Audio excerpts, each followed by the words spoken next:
Hey, and now we're live. So if anyone is listening to this, because I have 6 viewers so far, there's a link on the YouTube page and there's a link on the event page, and anyone is free to join.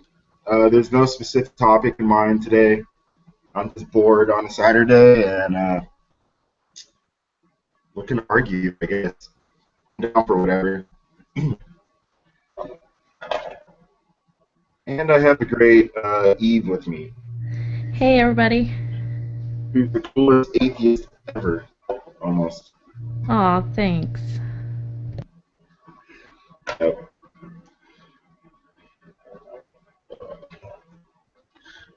Yeah, so I guess I've been have you been doing anything with G-Man or Veckel recently? And No, I had a hangout with Vic. so anyone who's listening to this, because I have 6 viewers so far, there's a link on the YouTube page. It's on the guest page. Got your link up. There's no specific topic in mind today. I'm just bored on a Saturday and looking to break you, I guess. There we go. Now it's close. See, I'm very professional. Yeah, I had a hangout with Veckel about a week ago. Things got a little heated in that, so I haven't been in a hangout with G-Man for a while. What happened in your last hangout with Veckel? A lot of shit. Well, he ended up doing a hangout on the question that I asked him. I had brung up the verses about God sending a lion spirit and a delusion so that they would believe a lie. And so I asked him, if your God does that, then how can you trust him? And he ended up doing a hangout on that. Was that his Thank God for Atheist number 8? I believe so. It was his latest one. Yeah, I jumped in that hangout towards the end, and I guess my image ended up being the thumbprint for that. But I guess my thing, I don't know if you agree. I personally have been trying to avoid this whole like arguing the specifics of the Bible with Christians, just because I know there are so many. I guess they call them hermeneutics or explanations for why there are inconsistencies, and I think they're excuses. But ultimately, I don't think it matters. I don't. I'm trying to get down to the bigger issues where they're just going to honestly admit their reasoning for why things don't make sense. Like a snake can talk. Well, God did it. It's a miracle. I mean, ultimately, that's where all these arguments are going to come down to. So I've just tried to avoid the arguing over the details because it gives people the impression like there's a real argument there. In fact, they're just appealing to miracles for everything. Well, I think the reason I take it to that place is because I know that when I was a Christian, it was because of the things in Scripture that I really had no clue was in there that actually got me questioning my beliefs. Like when I realized some of the atrocities in the Old Testament and stuff. Um, so that's why I realize what you're saying, that they can kind of make an excuse for anything or whatever, but I do think that it causes them to question things, even if they seem a little defensive and seem like they're not. That's a fair enough point. How long ago did he become an atheist or stop believing? A little bit over 6 months ago. Okay. The thing is, like, I've been an atheist for like 15 years, so maybe I've passed that step so long ago I've forgotten the utility of that. But I guess you do have a point.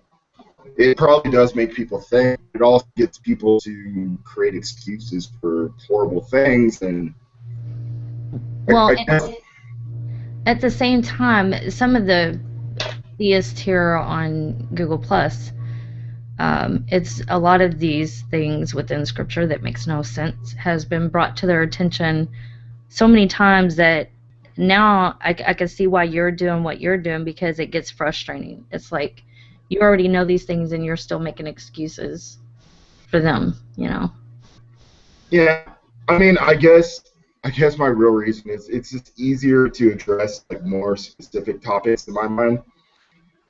It's easier to discuss how old the universe is, how old the Earth is, evolution, things that are more direct, and they're not so much arguments over interpretation or translation or whatever. I mean, you can make so many excuses for. I mean, ultimately, a lot of these stories, a lot of these contradictions we put forward, there are a lot of times people put contradictions that are more or less in the same chapter, in the same verses. And be fair, I would say it would make more sense that this Bible has obviously been edited, and a lot of things that look like contradictions are not contradictions. Not to say the Bible is true, but it's to say doesn't make much sense for someone to contradict themselves from one paragraph to the next. It's probably more of a translation type of thing than anything else. Well, I would agree if it was just one author, but it's not. Oh, I know it's not one author, but within this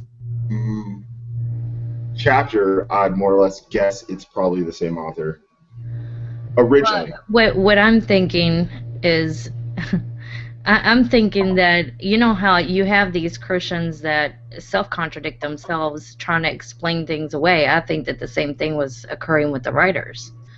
I mean, they took a war god from the Old Testament and tried to make him into a better god.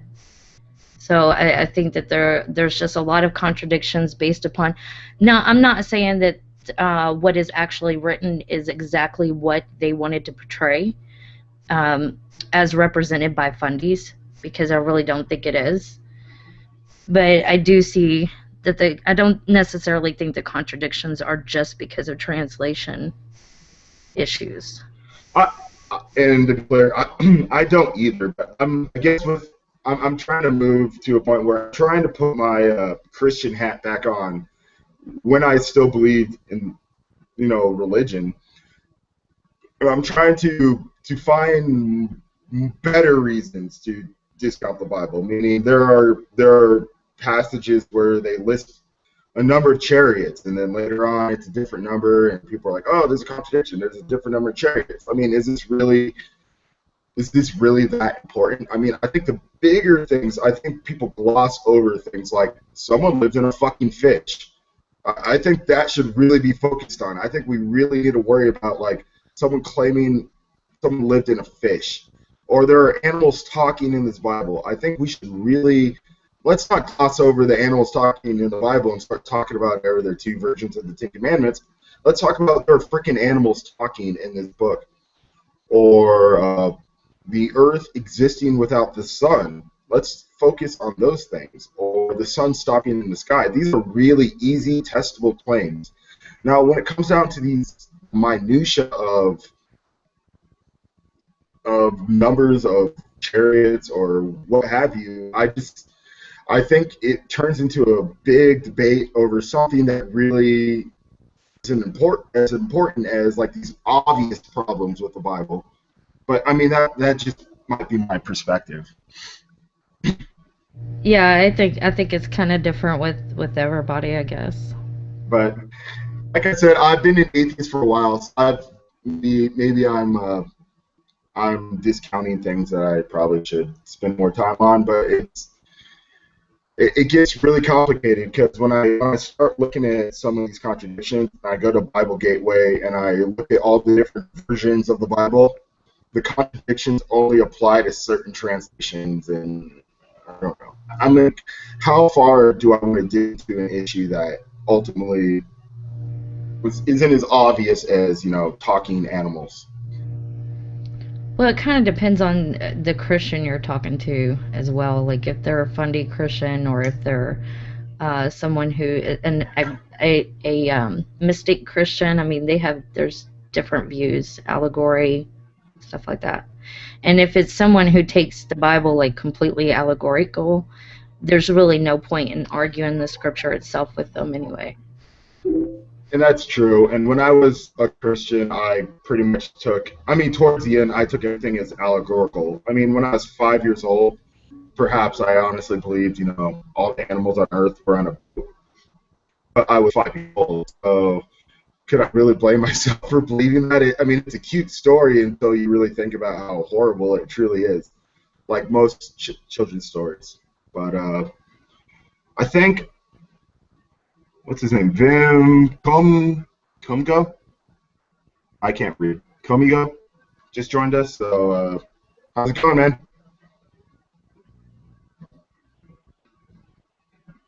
I guess he's not listening. Yeah, anyway, so do you have a contradiction that's really a favorite of yours that perhaps maybe I'm overlooking? You've been breaking up just a little bit. I can still hear you and everything, so it's still like understandable. I just want to let you know that. Sorry about that.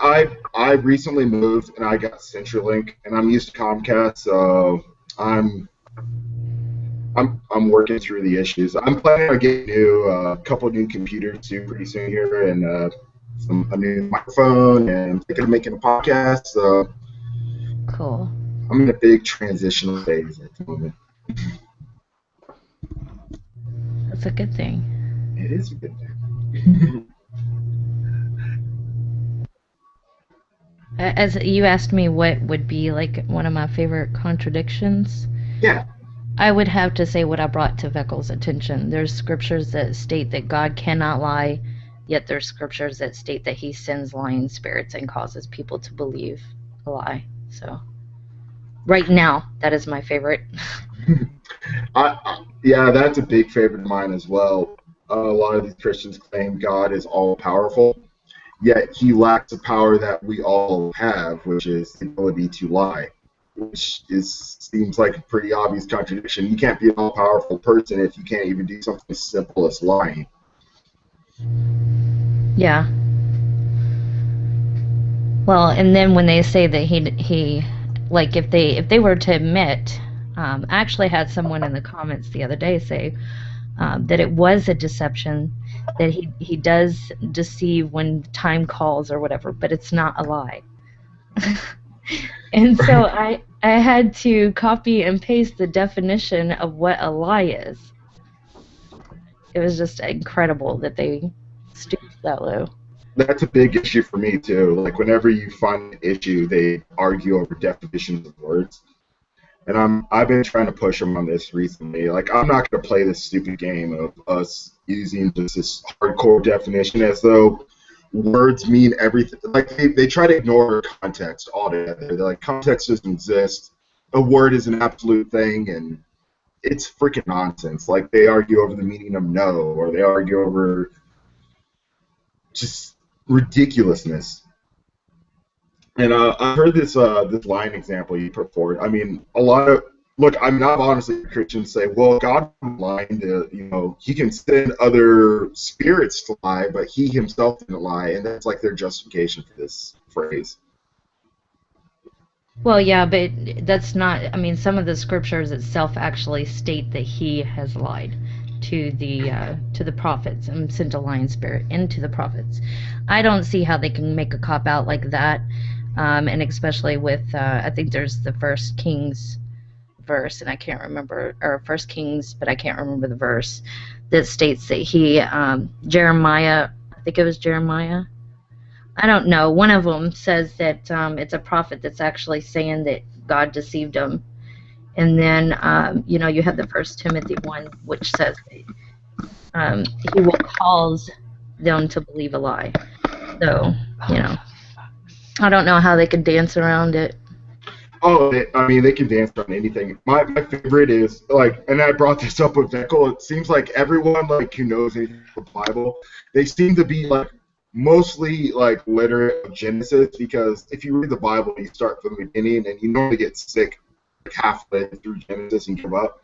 So everyone's an expert on Genesis, and it obviously in Genesis he claims they're going to die the day they eat, the forbidden fruit. They don't die, and the biggest cop out for this is like, oh, they died. It was spiritual death, something that is not mentioned anywhere in the Bible except they just pull it out of their ass. And it's the funniest fucking thing ever, at least to me. Well, yeah, and I get your point. I've heard them make a case for the spiritual death. Matter of fact, I took on that view when I was a full preterist. I believed that in the spiritual death and spiritual life of Christ. So I've heard them make that case, of course. Yeah, it never made much sense to me. But like I said, I quit being a Christian when I was 15, and I was never like a literalist type of Christian. My mom is still religious, but she accepts the universe is, 14 billion years old or what have you. The Earth is old, evolution. There's obviously some cognitive dissonance in her head, but it's never really come to this level that these guys are going to. They're making all kinds of excuses for what is obviously contradiction or what is obviously reality. But who knows?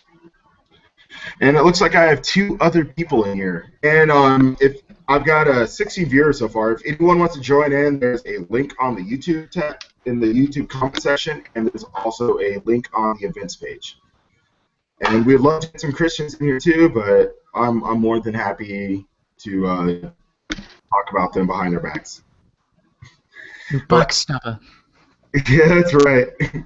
So I've got, here, let me look. I got the Global Atheist, I believe, and D. So how are you guys doing? I'm fine. Technically, you'd have to be having a private hangout to be talking behind their backs. That's true. I'm honest for that.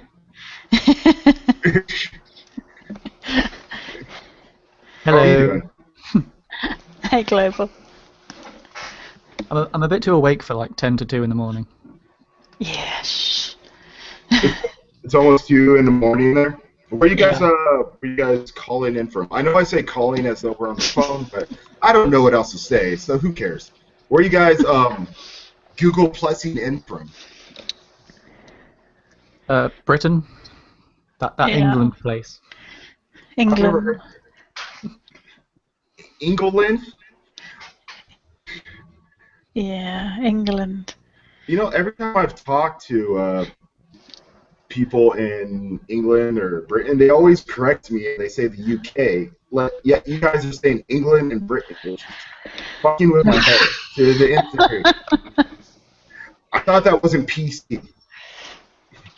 It's complicated. Yeah, I was going to say. Yeah, I mean, you could be British and not English. Be Really? British, not from the UK. Yeah. Oh, no, you can be from the... Yeah, sorry, that's the way around. I mean, if you're English, then you are British. But if you're Scottish, you're also British. And if you're Welsh, you're also British. And if you're Irish, you're also British. Well, Northern Ireland, yes. Republic of Yes. Ireland. Yeah, I stand corrected. What about Guernsey? What is Guernsey? UK, Britain? I don't know. I don't know. There is Man and all actually those things. an American guy whose name eludes me at the moment who does some great videos, and he really does a very good video describing the difference between Great Britain, United Kingdom. I've seen it. I can't remember who said it there. Yeah, he knows more about it than I do. So it's kind of like I'm from the United States and I live in Colorado, but I'm not a Kansas. And if I'm also not a person from a specific city in Kansas, is it kind of something like that? I don't actually know. I know there's a reason why. I mean, Britain is, it's everything apart from Republic of Ireland as far as I can tell. Because Republic and Northern Ireland don't get on. For religious reasons, essentially. But then, the United Kingdom is... I don't really understand. There's a reason why there is. It probably goes back to middle-aged people fighting. Not middle-aged people fighting, people from the Middle Ages. I want to see middle-aged people fighting, though. That's something I want to see. I was under the impression it was basically everything that was under British control or English control. That's what the UK was. So, Yeah. back in the day, Let's go with that. Yeah. back in the day was India and Australia part of the UK? It was the British Empire, wasn't it? Yeah. Because that's what the Commonwealth sort of is. The Commonwealth game. I don't know if Americans follow the Commonwealth games, but that was... Oh, yeah, America, we have Commonwealth still. Like we have Puerto Rico, we have Guam, we have all kinds of territories that aren't official states. Yeah. I mean, England, Scotland, Wales, and Ireland used to be separate countries. Although Scotland's Oh, trying to be independent. Yeah, they're like 4 separate countries, but now it's about to get more complicated. they sort of became one, and that's the United Kingdom. But So, we still identify as English, Scottish, Welsh, or Northern Irish. Although I generally say British. Like, passport, I think Yeah. it's a British passport, isn't it? I don't... Well, I know I don't know. I'm like 10% English, so I always feel as though I have some roots back in Britain or England or whatever. Back in the tea-drinking part of the world. Right. My mom is pretty much German, English, and a little hint of Irish, because everybody has a little Irish in them somehow. Because I guess yeah. got around. But With the power of Google, apparently Britain is just England and Wales. I don't But know. Great Britain is divided. Oh, no. into... I used to honestly 3 years ago I would just say England, and then I got corrected so many times that I'd use that word. I just quit saying it, and then now all of a sudden there's 2 people on a hangout, and they're saying England, and it's fucking with my head. I mean, the country I was born was England, but I consider myself, it's like, when Andy Murray does well at Wimbledon, then he's British. He's not Scottish, then he's British. But then when he does badly, he's Scottish and not British. So Yeah, that's just true. we use it, fast and loose when it comes to sporting events, I think. So. Are you saying it's 1 in the morning there? No, 2, 5 to 2. Wow. Yeah. You guys not have to work tomorrow? I'm Sunday tomorrow. I'm Against our religion. Yeah, Our exactly. religion of laziness. I'm guessing we're still all atheists in this room, right? Yes. Yes, I am, I should say it. Obviously, the global atheist, I would imagine you're an atheist, but... How much would I surprise you if I said I was a Mormon right now? Quite a bit. There Yeah, are a lot of Mormons in Colorado, I've recently noticed. I just moved from a different place. There were like 6 Mormons, and, I lived in an apartment. They were below me, and I was just going out to get some food today, and there's like 8 Mormons on bicycles. Like, they're all over the place. But I love Mormons. I mean, their theology is probably the most entertaining because it's more modern, it's easier to read. It is endlessly entertaining. Mormons. Yeah, I think it was. I might be wrong, so someone can correct me here. But I think it might have been Eddie Izzard. I'm going to say that because I like him anyway. But he said, all the old religions had sort of crazy, so the new religions have to go even crazier than that. So you have talking serpents in that. We've got golden tablets translated from, and if you actually read the history of Mormon, not history, it's just really. I mean, Scientology takes the biscuit, to be honest, but Mormonism's not that far away. That is true. Have you guys read? It's like the Heretic's Guide to Western Civilization, or Western Religion. F. Scott Fitzgerald. I'm totally butchering it. It's the wrong author, but he makes this whole book about Mormons. It's like one of the most fascinating books I've ever read. I'll look it up, but it's. No, it sounds interesting. I might have to look that up. I've got so many books. As soon as I go into Google Hangout, at least 10 books are mentioned that I need to buy. So I'm going to add it to the ever-growing list. That is true. I mean, I have a job where I'm able to listen to audiobooks while I'm working, and I prefer to read a book, but an audiobook can work as well if I need to. So I get through a lot of these freaking books. The advantage with it. Sorry, darling, I thought you'd finished. It's the Complete Heretic's Guide to Western Religion, The Mormons by David Fitzgerald. It is one of the most entertaining books I've ever read. Is it an old book or is it a recent one? It's probably like 2 years old almost. I mean, they talk about some of the original versions of this story, like Joseph Smith is talking to like a frog. And then it turns into something else, but it's fucking awesome. The advantage of audiobooks is that you can listen while you're doing something else, like something exciting like the washing up. Exactly. I'm at work. I'm supposed to be working, and I'm learning at the same time. So I love audiobooks. Yeah, they're handy at times. I I hope you prefer. look like a counselor or a therapist. Just there telling your problems, just there like, oh yeah, Mormonism. Yeah. I don't want to talk to a therapist at work. I'm gonna go insane. I'm actually a Therapist, psychologist, so I I'm now know. good at analysing. I definitely appreciate therapists. They're I mean, I honestly appreciate them. I mean, take someone to just fucking vent and bitch to for like an hour a week or 2 hours a week. It's really therapeutic, and It there's really like, is. Wait, and that's you, what that's yeah, what husbands are for, isn't it? yeah, but people you don't want to necessarily say everything to people you know. I mean, you know the therapist, but I mean they're not really gonna affect your life. There's a nice separation there. That's true. You're not going to say something that'll hold against you for the rest of your life. Yeah. And if they do, you just change therapist. I suppose. You're talking to your girlfriend, you're like, I just think of breaking up with you all the time. But I've got 16 viewers. This is my random Saturday hangout. There's no true topic. I'm down to argue about religion. I don't really care. But I think Eve and I were talking about Bible contradictions and if they're really worth bringing up.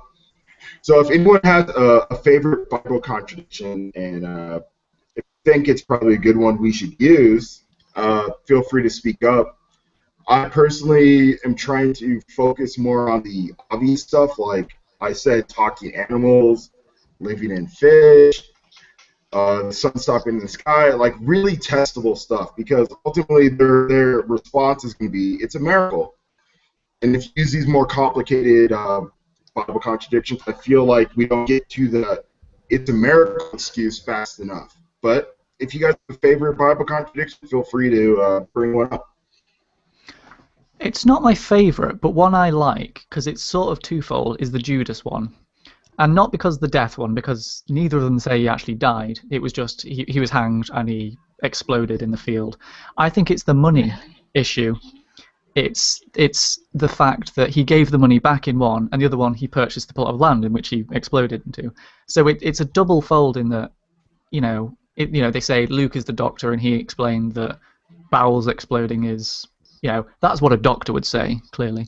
But but I think I think Bored to Bits did a great video about this. That it's less the actual death that's the contradiction, because you can reconcile them if because neither of them say and then he died. It's he was he hanged himself after, or he was in a field and his bowels gushed forth. Whatever it is, I can't remember the exact quote. In Matthew and Luke, is it Matthew? I can't remember which one. But it's what he does with the money is the contradiction, because in one he buys the field, the other one he gives the money back, or something like that. So it's a sort of double. At least one is a contradiction, the money, but the death. Oh, it's Acts. Sorry, it's not. It's the author of Luke rather than So that's I think an interesting one. It's probably not my favourite. I think the lying one is good because that's pretty pivotal to, for example, the precept argument, which I don't really want to get into. Well, I'd like a presuppositionist to get into it because it's just hilarious. It is. I mean, I'm pretty aware of this. The one with, there's one verse where, he's disemboweled, like he's gutted. And there's another one where he's hanged, and the Christians are claiming, like, people who get hung, sometimes guts spill out of their body, which I've never heard of this happening. The guts spill out. I know your bowels open up. Well, when you die in general, your bodily functions just kind of open up and it all comes out. I mean, the text doesn't imply like someone. Apologize for my language. It doesn't imply someone shit himself when they're hung. It implies like the guts spilled out of their body. Yeah. Okay. The way they reconcile it is that his body dropped when he was about to die or was dead, and then he exploded because his. I had no idea the Bible says that. Yeah, the Bible actually never. I've never read it. I think my favourite, for want of a better term, it is the "Thou shalt not kill," and yet there's all those orders where God tells people to go and kill. But we all know the apologies argument for this, right? It's war. No, they say Oh, right. it's not kill, it's murder. And murder is justified killing, and if God orders it, it's justified. So, Well, they say that I know that at least Matt Bell tried to get on me one time for saying it's thou shalt not kill. He said don't use the KJV translation. It's actually thou shalt not murder, and God doesn't murder because his killings are justified. So that's what they try to say. Oh, okay. yeah, that's what I was trying to say. Like, it's always like it's not kill, it's murder, and that doesn't constitute murder because it's justified and all kinds of nonsense. But when they state that, I do like to bring up the killing of the guy that accidentally dropped the ark, or the guy that ejaculated outside the woman, because to me they can't make a justification for those two things. Wow. How do you justify killing? Oh, that's Isn't some On guy? command theory. Yeah, isn't some guy killed just because he picked up some sticks on a Sunday or something? That's breaking the law. Yeah, it was on the Sabbath. Alright. So they really Murder should. on the law. I Well, do I mean, enjoy, so it would be breaking the law to kill him too, though. I do enjoy the It's a bit harsh, isn't it? I forgot what passage it is. The one where what was it? Because his brother died, and then he was supposed to take his brother's wife as his wife, and then he's doing the nasty with her, and he pulls out. And the Bible, I guess, cleans this up in some way. That's a sin. Oh, Yeah, Well, and yeah, 'cause I guess you could say it cleans it up because it says something about him. It uses seed. Yeah, instead of he actually- spills his seed. oh, he spills his seed on fallow land. So, He wasted the good seed. Damn it! oh, I think I know a song about that. Sorry, I digress as usual. I forgot what I was about to say. Every sperm is sacred. Yes, that's the song I was thinking of and trying hard not to sing. Yeah, I nearly remembered what I was about to say then as well. I think Leviticus, or it might be another one, because as I say, I haven't read the Bible because it's. I Shite. can't get in. Yeah, that's not quite. But yeah, doesn't Leviticus say that there's a whole list of rules about who you can and can't marry? And I'm pretty sure it states that, if your brother dies, you have to take on his wife. Well, that's commandments. There's not just 10. There's 613 of them. Yeah, people don't often realise there's 603 after the 10 that everyone knows. By the way, just on the 10 Commandments, I've found if you've seen my screenshot thing, Oh yeah, that's the original Hebrew word, so it's a bit vague. So it's either murder, slay, or kill. Take your pick, essentially. So if anyone's interested, it's there. I can put the Yeah, link but in. when it doesn't suit them, they want to pick, that it's kill, not murder. Yeah. Yeah, or they'll say when it doesn't suit them, you have to know the Bible in 4 different languages. Oh, You I mean, have to know 4 different languages to understand the Bible. I mean, they don't even know it in one. That's well, the that problem. makes the nonsense of it being untranslated in the first place. If you have to know Greek, Aramaic, and Hebrew before you read an English Bible, then it's a pretty shit way of trying to communicate your message to the whole world, isn't it? Really? And at the same time, there's people like Kent Hovind that claim the Bible's so easy a 5-year-old can understand it. So Yeah, but the English is when it suits. Violence. That's because they don't share those kind of stories with 5-year-olds, or they shouldn't. That's for No. sure. They only say the nice stuff. Yeah, they're like, here's a picture of a wolf, a dog, and a coyote, and a carrot. Which one is different? So obviously, kind's the same thing. I mean, even a 5-year-old can tell what kind is. So shut up, atheist. Check my atheist. It's like the Ark story. Children are only told about a nice beardy old man that saves all the animals. They're not told about all the millions of people that are drowned for nothing. Speaking of the Ark thing, has anyone else other than myself seen the new Noah movie? Yes, actually, I was going to bring that up just now because if the little 5-year-olds seen that, then they would see how psychotic Noah was. Now, a lot of atheists before it came out were against it. I loved it. I did too. I liked it too. I've not seen They're it. treating the Bible stories just like they're treating these, Greek mythology stories. It's just crazy, you know. And you know, the Bible can be entertaining as long as you're not taking it too seriously, right? Yeah, As long yeah. as you're taking it as a story, it's a really entertaining book. And there's a lot. I mean, as far as a work of literature, I think there's a lot of entertainment value there. But if you take it like as a literal translation that could apply to today, of course there's problems there. But if you take it as this is what people thought 2,000 years ago, then it's just fine for me. I love Noah. My favorite part about the new Noah movie Sorry, was that somebody sorry to interrupt. CGP Grey, he's the guy that does really good videos, and one of them is Yeah, I explaining thought it was the him, Yeah, somebody just put that in the comments. I do apologise for interrupting there.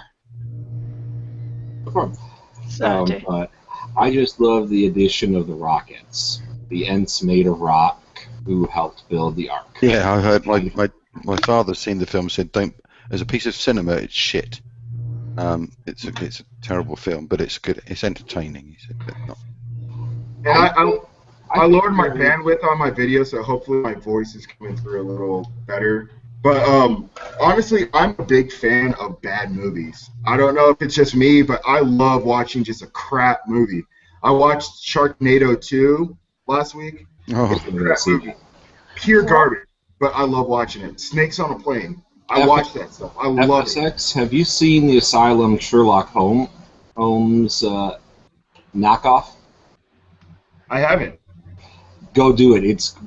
They are in their A game, and Sherlock Holmes fights sea monsters, dinosaurs, and he finally fights a dragon from a blimp. Oh, wait, no, he also fights androids and Iron Man. I'm not kidding. I'm not kidding with any of this. It's so crazy, it's great.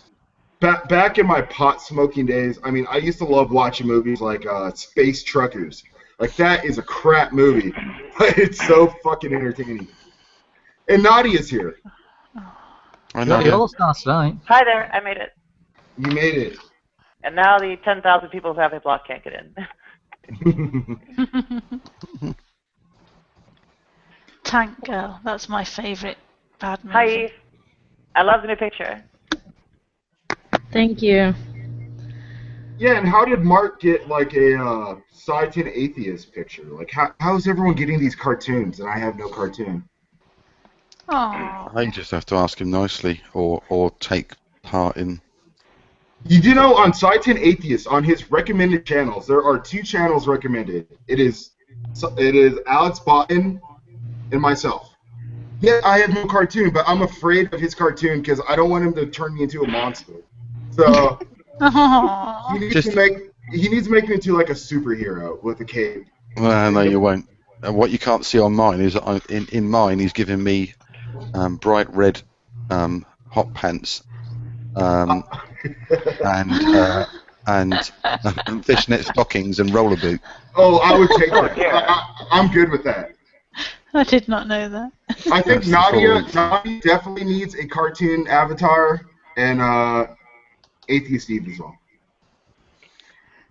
And Atheist Eve needs to go back to her tongue sticking out picture, because that was the coolest picture in the world. I actually have a Psy 10 cartoon caricature. I was gonna say I thought I saw you on. How is everyone getting this cartoon and I'm not getting a cartoon? This is horseshit. Well, a lot of us were in the G-Man opera one at the end. Oh, that was it. Yeah. When we're off not the G-Man, the Jason Burns one, the Bohemian Rhapsody one. There's lots of us floating around at the end, so you'll see my full avatar in that one. And then, of course, I was asked to take part in the last one, and I did the voice of Pilot. I'm just being bitter. I just want a attractive Scientific Atheist cartoon. That's all I want. You won't be attractive. Well, if it's not attractive, then I mean, G-Man looks like a fucking wreck. I think the best one I've seen so far is Chris Mowdy's. Like his is flattering. His is flattering. I would take his. But my hair is way too long right now. It's all sticking out the sides, so I can't do it. Don't use this picture. Use a better picture. If someone made one of me, I would probably go, oh no, I'm so jealous. Why can't I look that good? You're good.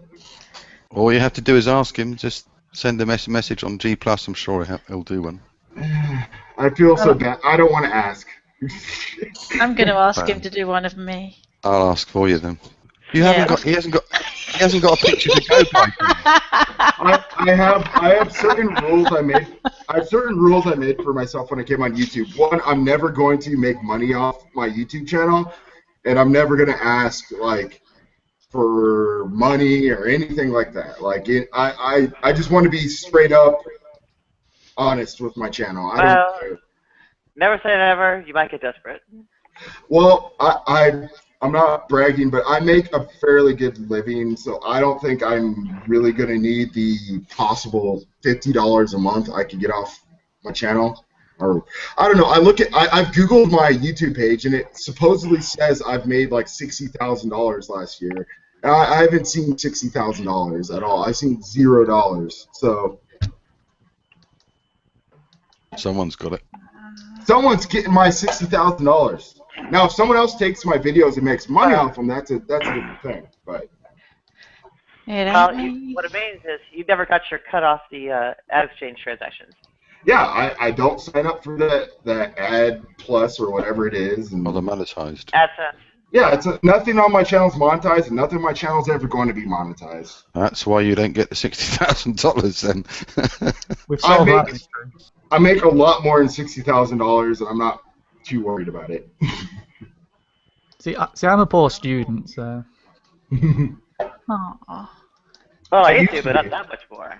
Don't get me wrong, I've had my hardships in life, but I feel like the last 3 years I've been so blessed, and I'm happy in life. Blessed by who? Oh, no. Blessed. The flying spaghetti monster touched me with his noodly appendage, and he gave me blessings. Some of the beer volcano rained down on Earth this past year. Yes. Excellent. That was a good atheist moment. Everyone's sort of blessed. Oh, How dare you? I'm so done with Christians controlling language. I don't mind saying any other stuff. If someone sneezes, I don't care saying bless you.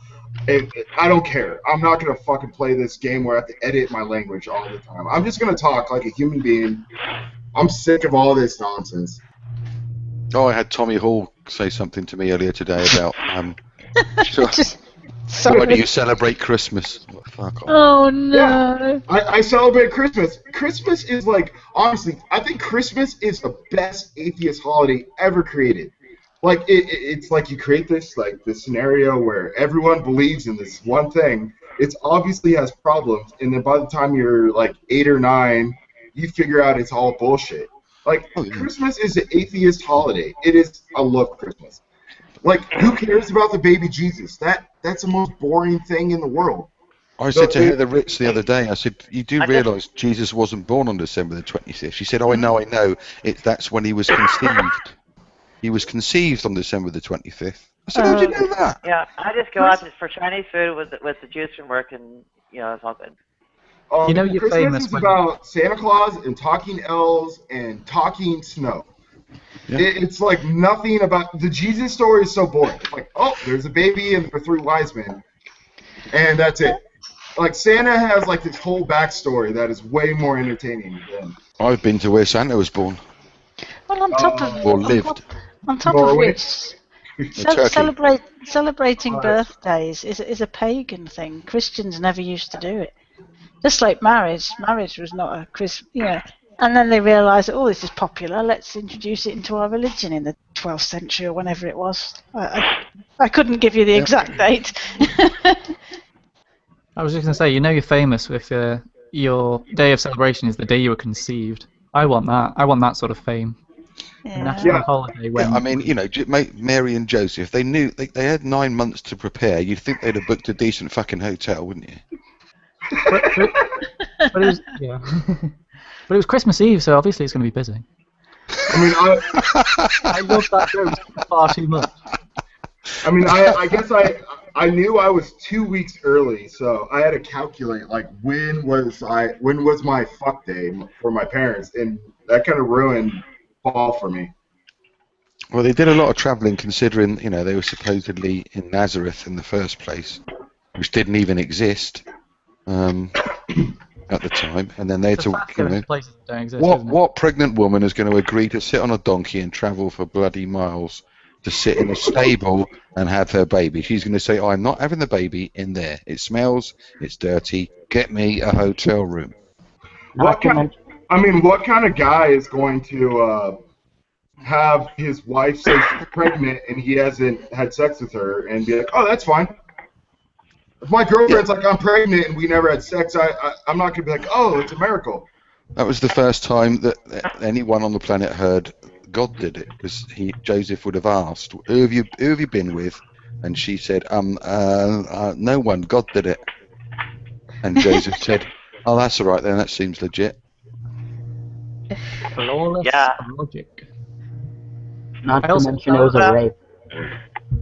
Oh, and for Atheist Eve, I'm drinking Red Bull, and I'm also drinking a little bit of vodka. Cool. If they had any idea of what Jesus was in for, would they have brought him into the world, I wonder? No, probably not. And who brings myrrh? What the fuck is myrrh anyway? It's essential oil. It was That's handy for a baby, isn't it? Yeah, I can't remember what it's. It might be. That's all they had left in the bag, wasn't it? God, what's we got to give him? I don't know. I've got some myrrh. I'm trying to remember. I've got toothpaste with myrrh in it. But, yeah. See, It's like any luxury item. I think it was also quite rare, so it's. Well, it is the sort of thing you'd buy on Christmas Eve when there's fuck all else in the shops. What have you got? Got any gift vouchers? No. That's what you get from a garage, isn't it? Got this? Yeah, got this myrrh. Oh, that'll do. Well, no. What's not actually found in the Bible today is what happens after that, when Jesus talks to them and says, "Okay, thank you for my Christmas presents. Where are my birthday presents?" Yeah. I spent. Mary probably got a refund on the myrrh. Just have you kept the receipt? Took it back from Boxing Day. Got it for shoes. Myrrh is mainly used for a fragrance, embalming, flavour food products. Yeah. But it's a potential therapeutic property. So Well, you rub on dead people, not the little babies. Kid, you're going to need this later in life. Yeah, or not, as the case may be. Yeah. You won't need it for long because you'll be up in a couple of days. So I guess Eve and I were talking about this earlier. Does anyone have a favorite Bible contradiction that they feel we should promote more? How long have you got? Honestly, the best Bible contradictions, in my view, are the ones that aren't the most popular ones, because there's not this obvious, rebuttal to it. But we just got Robert. I like Robert. Well, hey, Robert. Isn't there a command to be fruitful, multiply, and then Matthew chapter 19, verse 12? That's one of my favorites. Like in the garden, like let's say they didn't eat the fruit. Like how would the world be? Like I think some other Dark Matter 23 or whatever, he brought this up. Like, would the earth just be coated with like living beings because nothing ever died? I mean, if nothing ever died on the planet, wouldn't that suck? I also don't know what the Tree of Life was doing there if they're already immortal. No, there's the Tree of Life and then there's the Tree of Knowledge. There's two trees.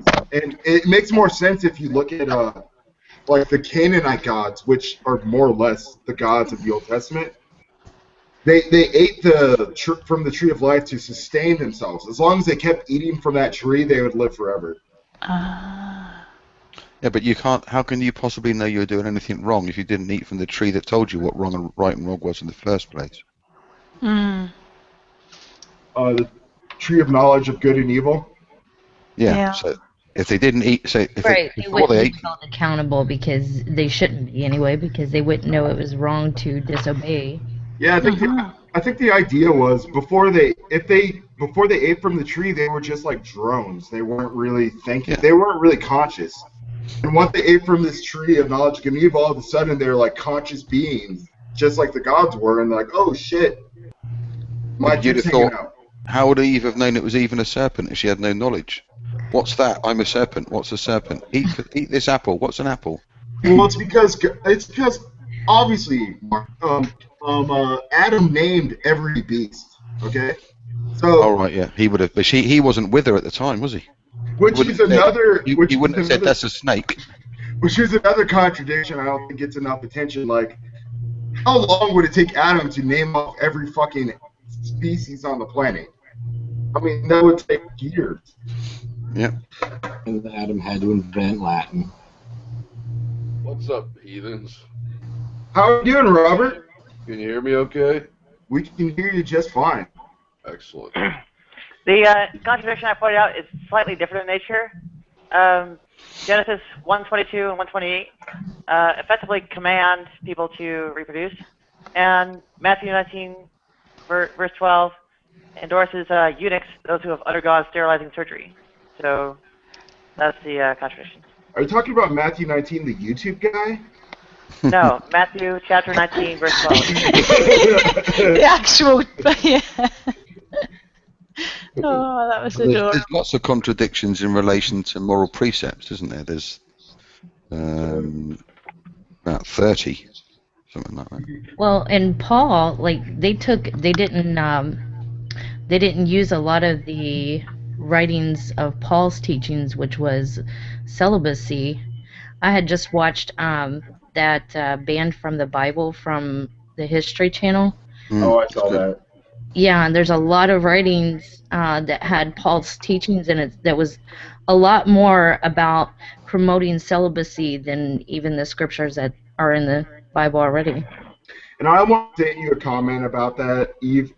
If you're trying to learn about history, probably the last place you want to go is the History Channel. Yeah, I realize that. I realize that, but I'm just speaking on this specific. And I almost mentioned this earlier. I've been pissed off this week because the Science Channel used to be like the Discovery Channel turned into a bunch of reality shows and pissed me off. And then they had the Science Channel. And all of a sudden, I went onto my, DVR and I was watching something, and now the Science Channel has like Bigfoot and like aliens and all this horse shit. And I'm so pissed off. I'm like, really? I can't have one channel that isn't like dealing in pure garbage. That's my rant. Oh, Tanya's here. I love Tanya. Hi, Hi, Tanya. How's everybody doing? We are wonderful. Okay, thank you. Tired. I just got up. I think I watched a video of Tanya recently where she's talking to her grandma or something on her phone. She recorded it. Oh yeah, that was probably a month or two ago at this point. But yeah. That was pretty cool. Honestly, we're probably from different parts of the country. My mom's from Kansas, and listening to your conversation with your grandma, it was almost like word for word the conversations I have with my mother. It was so entertaining. I loved it. Oh, cool. Well, that means you're pretty close with your mother then, so that's good. Yeah, my mother, it's the person who's willing to listen to you and all that. They have their position, but they're not going to hate you or whatever. Right. Yeah, that's a nice thing to have. Definitely. You trying to say something, Robert? I was trying to adjust my mic. Can you hear me okay? Yeah, we can hear you just fine. Testing. 1, 2, 1, 2. Okay. Hi, Mark. Hi, Eve. Hi, Galaxy. Hey. Hi, Nadia. A few other people I don't know. Global English atheist guy. FSX. Who's this other guy? Next to Galaxy on my screen. I'm not sure. I don't know who that is. With his camera on. Upla. There's two people with their camera on. I talked to you a few times before. Yeah, a couple times. What's your name, brother? I don't know your name. My name's Sid. Sid, hi Sid, and the other guy's name, Opla. Opla. Yeah. Opla. The one and only. Hey, Papa, man. Well, what I say, it's good to have a religious person in here, and I'm not religious. Don't insult me. Whatever. I'm not trying to have these cyclical arguments with Christians that we've already had a million times. So it's nice to have conversations with religious people where it's not like. Well, Saturday's my night off from being religious, so sorry to disappoint you. Are you saying you're? Oh, okay, so Robert's an atheist today. So No, keep in no, I touch. didn't say that. I just said it's my day off. It's my day off too. I get 1 day off a week all summer, which is horseshit. Right, this is my day of rest from you people. So I'm just here to say hi. Hi, how you doing? Hello. That sounded bad. You people. No, I do have to say that have been quite impressed with Bible Thumping Wingnut and Matthew 4:19 lately in the way they've dealt with the likes of G-Man and Richard Raspberry. Oh, come on, man. Now you're trying to start something, right? No, I think they have been consistent, if not, I don't always disagree with everything they say, but I mean, to be honest, consistent with their own beliefs. I mean, Mark, you don't have to say, or not Mark, Robert, you don't have to say anything, but I'm just going to say this. I used to be a believer, and G-Man and Richard Raspberry are pretty low-hanging fruit, so... Can of worms. It's my day off. I'm not going to open that can of worms. Talk to me tomorrow, the first day of the week, and we'll discuss it. You know what I mean? No, man, I'm tired. I just woke up. I started a new job, and it's killing me. But it's nice to have a full-time job again. I was working a part-time job, and that was killing me financially. So I saw an atheist say, "I'm blessed," and I caught the end of that conversation. So I got to jump in there. What atheist would ever say something like that? Exactly. But I understand what you were saying about the terminologies. Yeah. Right. You guys shouldn't be afraid to use and when Christians call you out on certain things, like, do you celebrate Christmas? Or things like that, you shouldn't be, you should just say, yeah. You know? The way it's tradition. It's like when Bob and I were talking about, I think Bob remembers, on Easter I came into your hangout, we were talking about hot cross buns. Right. It's a family tradition. I mean, my mother was very religious and Christian. Right. I still carried on the good tradition. And you might not believe what's behind it, no. but you still have the tradition. Yeah. They're bloody lovely tasting things. They are. Right. The way I look at it is like there's Jewish people who aren't religious, but they celebrate the holidays and all that. It's just because it's a tradition and it's fun. I do the exact same thing. I'm not going to start celebrating some holiday I have no connection to. So I enjoy Christmas, I enjoy Halloween, I enjoy Easter, I enjoy all these holidays, but I just don't have a religious connection to it. Look, St. Patrick's Day. I'm like 5% Irish. Nonetheless, I make an excuse to celebrate this day and wear green because it's just a fun thing to do. Yeah. And drink green beer. And green beer and Irish car bombs, which I can only handle once a year because they're Irish car bombs. But what? Oh, what the hell's an Irish car bomb? You don't know what an Irish car bomb is? Other than an actual... America has a lot of weird names for drinks at bars. That's what he's talking about. Let me explain an Irish car bomb. You get a shot glass and you fill it half with Irish whiskey and half with Baileys.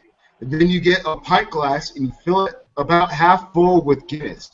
You drop the Baileys and whiskey into the you drop the Baileys and whiskey into the Guinness, and you chug it right away before it curdles. It's like coffee and cream. It's that is disgusting. Please tell me you use cheap whiskey for that. Please tell me you're not wasting a quality malt whiskey there. No, we use like Jameson, which is not the best whiskey, but it's okay. As long as it's not one of the Isle of whiskies or something. Oh, hey, don't knock it. Don't knock until you've tried it. Well, I don't even like Guinness to start with. Well, trust me, an Irish car bomb is delicious. Just make one. If you don't like it, let me know. But you have to try one before you die. It's good. I'm pretty sure I don't, actually. No, you do. You do. I don't. You do. So it has to be on the bucket list, is what you're saying. It's definitely on. I would definitely need a bucket nearby me if it was on my list of things to do. Oh, hi, Dee. Hey, Rob. I mean, listen, has anyone ever had a prairie oyster? No, I was just about to say about the. That was on my describe it. bucket list. It's basically an egg yolk. There's no alcohol in this. It's a shot glass with an egg yolk, olive oil, lime juice, some salt. It's the most disgusting thing ever, Yeah. but Yeah, drink that it. sounds really gross. Oh, it is gross, but it is on a bucket list. You have to do it before you die. Okay. Yeah, you have to work on holding it down. Practice. I think you might find that the car bomb one is not called the same thing actually in Ireland, though. So I wouldn't ask. I for hope one. not. Yes, I wouldn't ask for one. I shouldn't think you'd get a drink. especially as an English person. Well, Yeah, anyone there's else so for many that matter. actual car bombs. I can see that. You're in an English pub. Hey, can I have an Irish car bomb, please? Well, I wouldn't. Well, even an Irish pub, I wouldn't go to Dublin and ask for one, or I wouldn't go to Belfast and ask for a car bomb, because you're likely to get thrown The out. real thing, right? It's probably called it's probably called something else by now, but the same drink but with a different name. Yeah, I mean, obviously, in the U.S., we are very accurate to the names we apply to other countries for the things we eat. So, America, we are very accurate. When we call something a taco, it's a taco. And when we make a car bomb, that is obviously something people in Ireland drink. yeah. And if It's something they leave abandoned by the side of the road in London. Like when we eat corned beef, I'm guessing it's the exact same thing people in Ireland are having on St. Patrick's Day. Oh yeah, St. Patrick's Day is fantastic, even over here. I mean, St. Patrick's Day is celebrated more in England than St. George's Day is. No one bothers with St. George's Day in case we offend people. We're not allowed to do it. I usually don't know it's St. George's Day until somebody says, "Oh, it's St. George's Day today," and I'm like, "Oh, is it? Okay." I don't know what's noticed. There are lots of Muslims that are upset by the sight of St. George's flag. Are they really though, or is that? Well, yeah, because that's the symbol that Richard the Lionheart wore on his chest during the Crusades. So they find the cross of St. George offensive. Does anyone know if Brian Jay's on his way back to England, or is he still over here, or what? I'm not sure. I know he's coming back fairly soon, but I couldn't say when. Oh, I was gonna ask Mark. Do you use the word England or Britain or the UK? If someone asked me where I'm from, I'd say the UK. Okay. But I was born in England. But. I thought that was politically correct. But your fellow Englanders, they had a different explanation. No, I think a lot of Americans think of England as the whole country, and but it's not. We do. That only upsets the Scots and the Welsh, but who cares? Yeah, I mean, I have a geography and a geology background, so I guess I know the distinction. But in general, people in America are pretty ignorant of geography in general. So. It is actually the United Kingdom of Great Britain and Northern Ireland. Is it? Great Britain. Yes, that's the proper term. It's the United Kingdom, which is the short version, but the actual full title is the United Kingdom of Great Britain and Northern Ireland. Great Britain consists of England, Scotland, and Wales. Has Scotland seceded or not yet? Or? No, the Scottish have their vote for independence in September, end of September. Okay. They won't get it. Though. You don't think they're going to get it? I don't think they'll vote for it. No. It depends if they play Braveheart the night before. It's like I think Scotland. Oh, that's bad. Well, this is the reason why they waited to have the vote until we just had the Commonwealth Games, which is like the poor man's Olympics in Glasgow, and they're having the Ryder Cup in Scotland this year, and so that's why they delayed the vote to try and whip up the country into some Scottish nationalist fervour. But I think Scotland is like Britain's Texas. It's like the U.S. We have Texas. I guess they can leave if they want, but they're not going to go anywhere. Fuck them. Yeah, I don't think so. I think you're right. Yeah. No, they can't leave. We had a war over it. With Texas? Texas was part of the Confederacy. What? Yeah. What's his name? Sam Houston, one of the founders, the people who got Texas to join America, was strongly opposed to it, saying this isn't going to end well for us. I mean, I was born in Kansas, and I think Kansas and Texas, they were kind of more complicated than the other. Like, they weren't the heart of the Confederacy. No. Wasn't Texas Mexican at one point or something? Yeah. Yeah. And California, and half of Colorado, which I live in, and Arizona, and New Mexico. Like, a quarter of our country is pretty much Mexico, and we just acquired it. Acquired. 1850 was the war, yeah. If you look at Colorado, I live in Colorado. It's a great example. If you look at our state, like once you halfway through our state, the names change. They stop being like American quote unquote English names, and they become like Spanish names. So down south there's like Pueblo and Mesa Verde and all that, and up north it's like Fort Collins and Loveland and Greeley. They're all American. Yeah, you can always tell where there's been a battle in America because somewhere's always called Fort something or other. Right, in the country, right, in the state right below Colorado is called New Mexico, which might give you a hint. Was the Alamo? Was the Alamo something to do with it? No, the Alamo's in Texas. Yeah, wasn't that something to do with the war?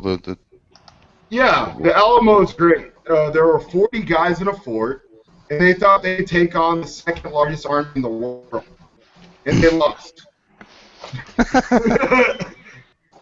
And they're like, yeah, we lost. Well, obviously, you're taking on like 40,000 people with 40 guys.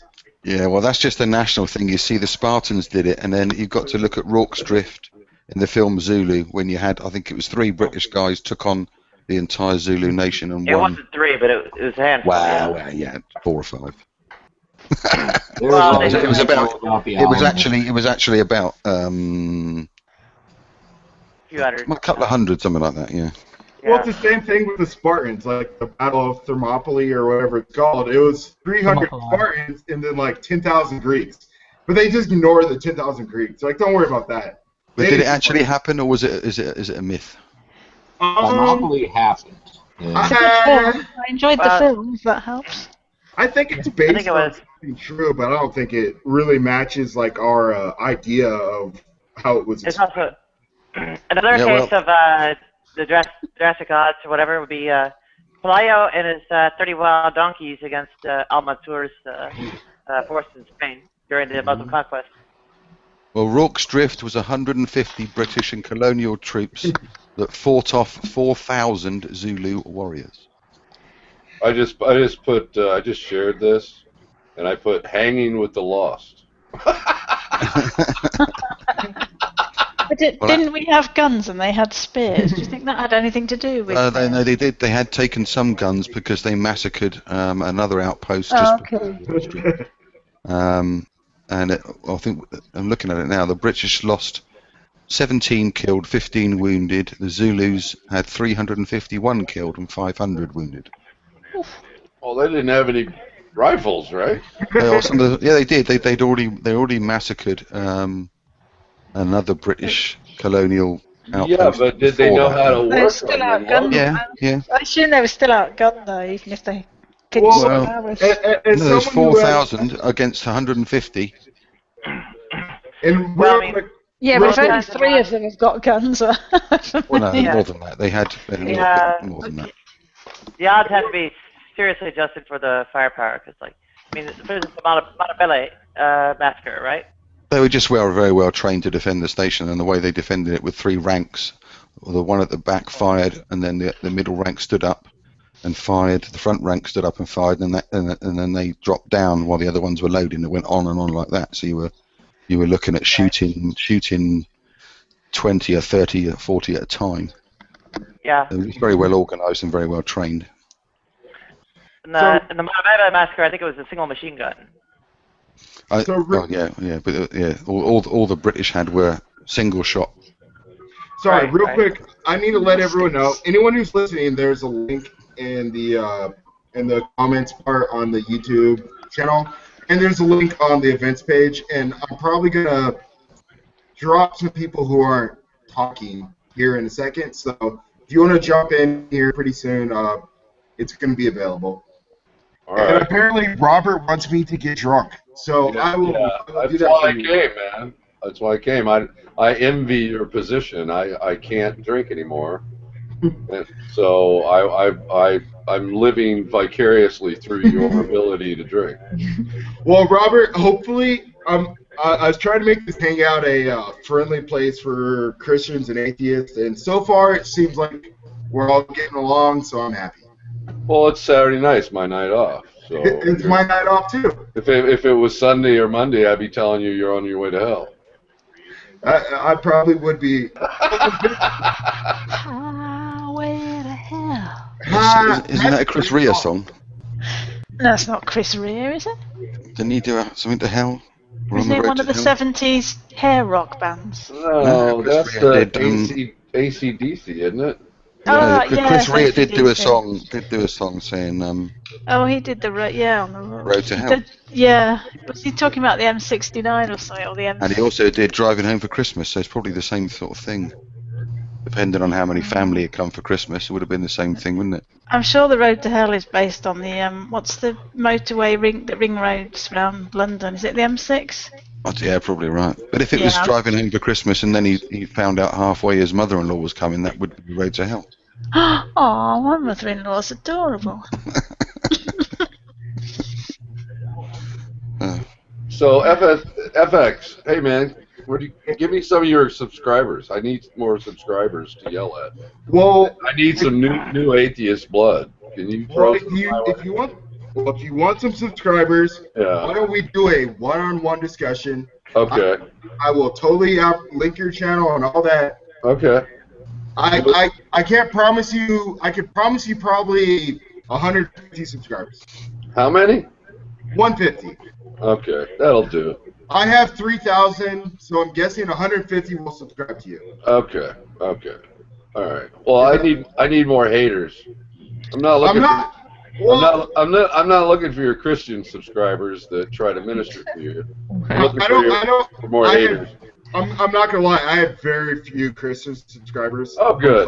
Well, that's perfect. Okay, we'll do it on your channel. Yeah, and I have to also mention, I'm not a hater. I don't hate you. I don't have any negative feelings towards you. I didn't say you did. I'm looking for haters. I said. Well, this is the thing I don't get.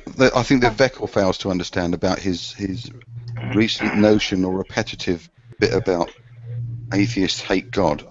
Right. No, I don't hate God You just don't. because I don't believe in it. No, I think what he's misunderstanding is that when a lot of atheists talk about God, they don't talk about him as if he exists. They're talking about the character as depicted in the Bible and if he existed. So we might say, well, if God, what we're actually saying is if God existed, I think I'm not, he's Mark. immoral. Don't try to get me to punch in and work. No. I'm just saying Fight that's me why. up. That's So where I think Veckel misunderstands. Don't try to Because get he me says- to punch in, man. I'm not. No. I'm just going along the premise of Veckel's. Well, you must believe in God because you hate him. Well, no. Well, I love Beckel. He's my brother in Christ. Yeah. Oh, see? You No, I'm made not me attacking punch him. in. Thanks I'm not a lot, attacking man. him. I'm just saying I think he misunderstands what atheists mean when they say God's immoral. We're not saying it because we hate him or because we think he exists. We're talking along the lines of if the character as depicted in the Bible was real, then he would be immoral. In our Like opinion. to illustrate this better, I also think Zeus is probably immoral. Yeah. And Thor. He was a bit of a womanizer, wasn't he? Well, Zeus? yeah, because and the Greek mythology and all that, all the gods in that are basically playing a game with humanity. So I would say that they're immoral too. And I would say Allah's probably worse, if not as worse, as bad. Well, yeah, but Muhammad. Allah Allah's the same Abrahamic God, the same old CLT God. Well, Yeah. you know, any idea that a girl is classed as an adult as soon as she menstruates is pretty abhorrent. As well. Yeah, but Christians around, look, if you look at Christians around 500 AD, were they that much better? Oh no, what I'm saying is a lot of Christians or believers in the biblical God say, well, you never pick on Muslims, you always pick on. Well, that's because Christians are the majority in my country. Right. To be honest, of religious people, but I'm just as there are a lot of Muslims in the UK, and I'm just as vehemently against their religion as I am. And Robert's listening. Honestly, I would love to have a discussion with a Muslim. I want to. it's just hard to find them. Plus, I mean, it's easier for me to discuss things with Christians because I've read the Bible and I used to be a Christian. I've part the way through the Quran, but it's heavy going. Yeah, it's a hard read. Well, I don't know if everyone knows this about me, but I had to go to a mosque for 2 years because my dad was Muslim and he made me go. I didn't understand a single fucking thing they were saying because they were talking in Arabic the whole time. Yeah, but I think also the Quran's not translated. No, it's Can't find translated in English. Well, No, that's not true. That's not true. Well, they would say it's not being because I think, doesn't it? Muslims say that the Quran is not allowed to be translated because you have to understand the Muslims, like Christians, they have different points of view. So some Muslims say you can't translate it. A lot of other Muslims say you can. And the majority of Muslims actually live in Indonesia, which is not even close. So the Quran is translated to English. It would make sense if Allah wants to get his message across. You'd think he would get it translated like the Bible. I mean, I'm not a big defender of the Muslims, but I mean, let's be honest, they're complicated just like everybody else. Yeah, and I have the same argument with them as I have with some Christians about them. And as soon as you may criticise the Bible, and they, you don't because you don't know it in the Hebrew. Well, that's nonsense. It was translated for a reason. If I have to know 4 languages to understand the Bible, I'm just not going to bother. Right, I know a lot of Muslims from my childhood, and most of them eat pepperoni, and most of them drink alcohol. So it's not as hardcore as you might think it is. Oh yeah, I know a couple of that's friends. just the way the media portrays it. I mean, it's not all Middle Eastern either countries. I had a few friends that work out in Saudi. I almost went out there myself years ago, but they say a lot of just as many hypocrites. A lot of Saudi men drink and gamble and. Yep. Most of the Muslims I've met in the UK have come over here because they want to get away from the theocracy of the Arabic country they were living in previously. Yeah, my experience is largely with Iranian immigrants, and in that case, they were living in a relatively liberal regime before they fled, and are pretty much not terribly devout. The kind of impression I got, because I was fairly young at the time, was on the order of, I don't know, I mean, they're basically just kind of like a religious minority, kind of like Jews. And, no big deal. Nadia, what is a sandwich you're holding? It is a tri-tip steak sandwich of total depravity. Another one? Tri-tips? Wow. Nadia totally tried to hide that sandwich, and I saw it. she had one the other night. She had one the other night in another hangout. What can I say? It's what the bodega stocks. No more microwave sandwiches, Nadia. No, microwave sandwiches suck. Yeah. Well, I know that. Okay, here. Well, I say that. Let me explain. If you're gonna get something from the microwave, get macaroni and cheese. That works. Stouffer's, that's fine. Baked potato. Get yourself a baked potato. Fuck yeah, baked potato. Oh well, I do have these. A hamburger. You cannot have a hamburger out of the microwave. That's blasphemy. I'm not a Christian, but that is sacrilegious. Okay. It's closer to a roast beef sandwich, but okay. No sandwiches out of the microwave. That is. It does sound. I've never tried it, but it sounds terribly wrong to me. It is terribly wrong. You cannot when you're hungry, though, anything's good, right? No. I'd have to be starving. I mean, absolutely. He writes dog food in the chat. I am nowhere near starving, but anyway. This magical thing. About 70 pounds.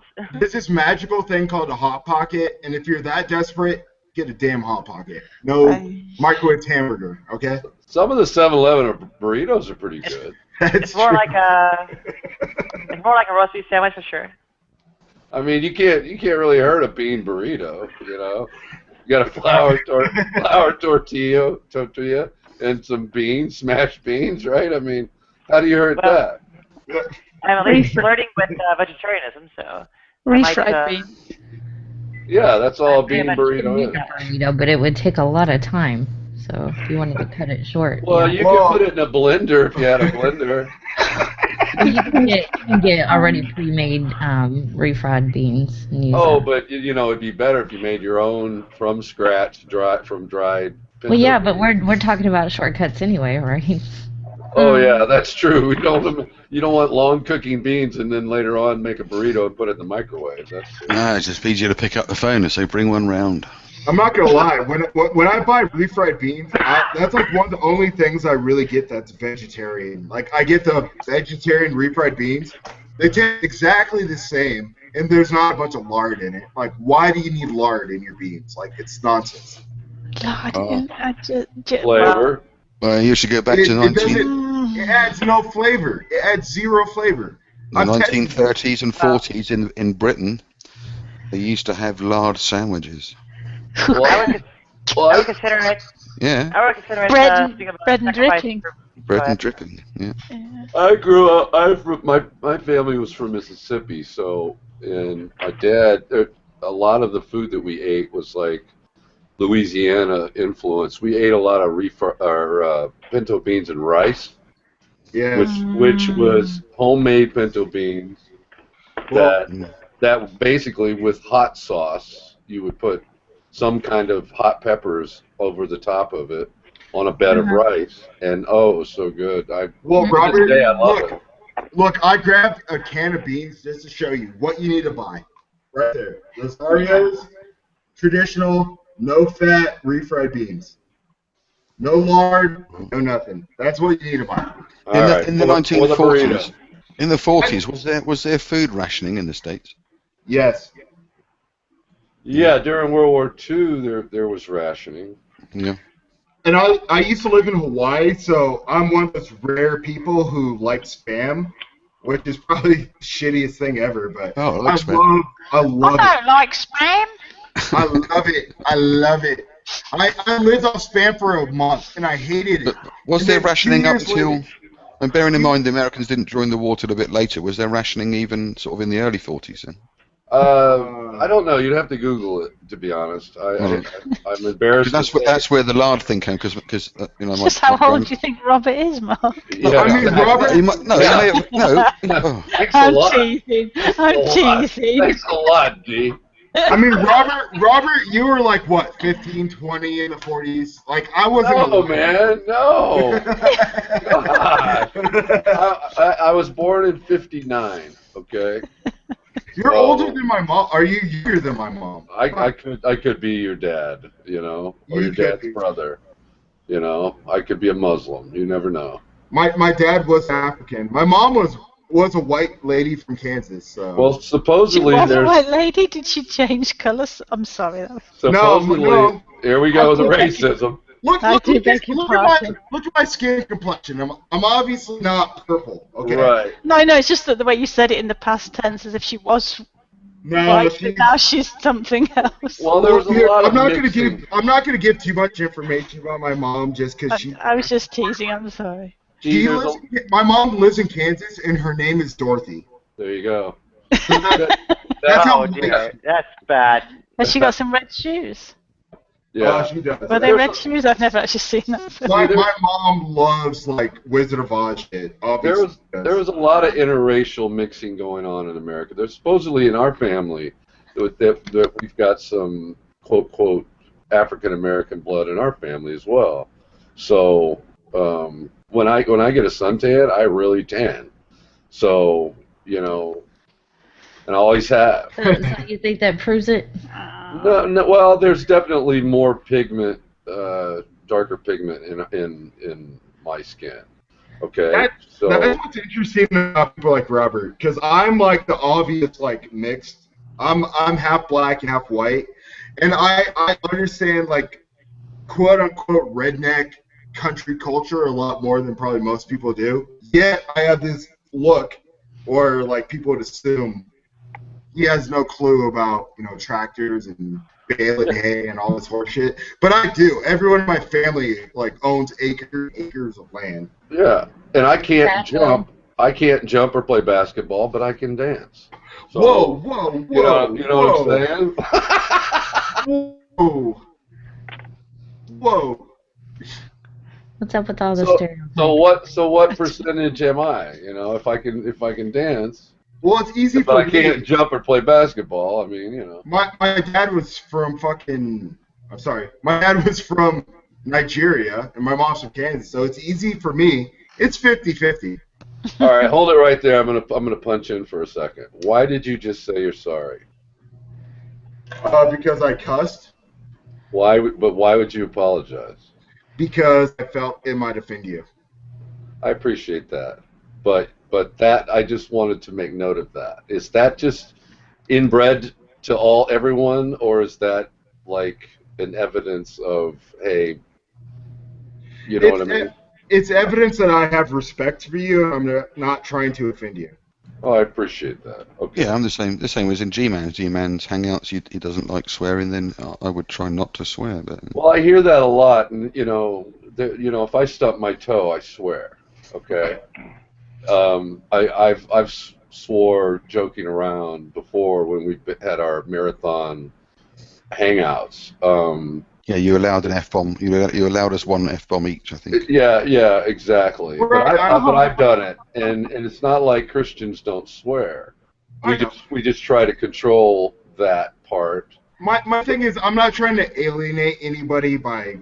I don't want to turn my hangouts into like cuss fest. Not to say I'm trying to edit anything, but I'm trying to be respectful, and I understand that. I guess it's time for me to go. No. Where you going? Where you going? Oh yeah. No fight. I'm out of here. Actually, meant to. No, I meant with cussing. See, I don't know. Eve, you better mute for the rest of the hangout.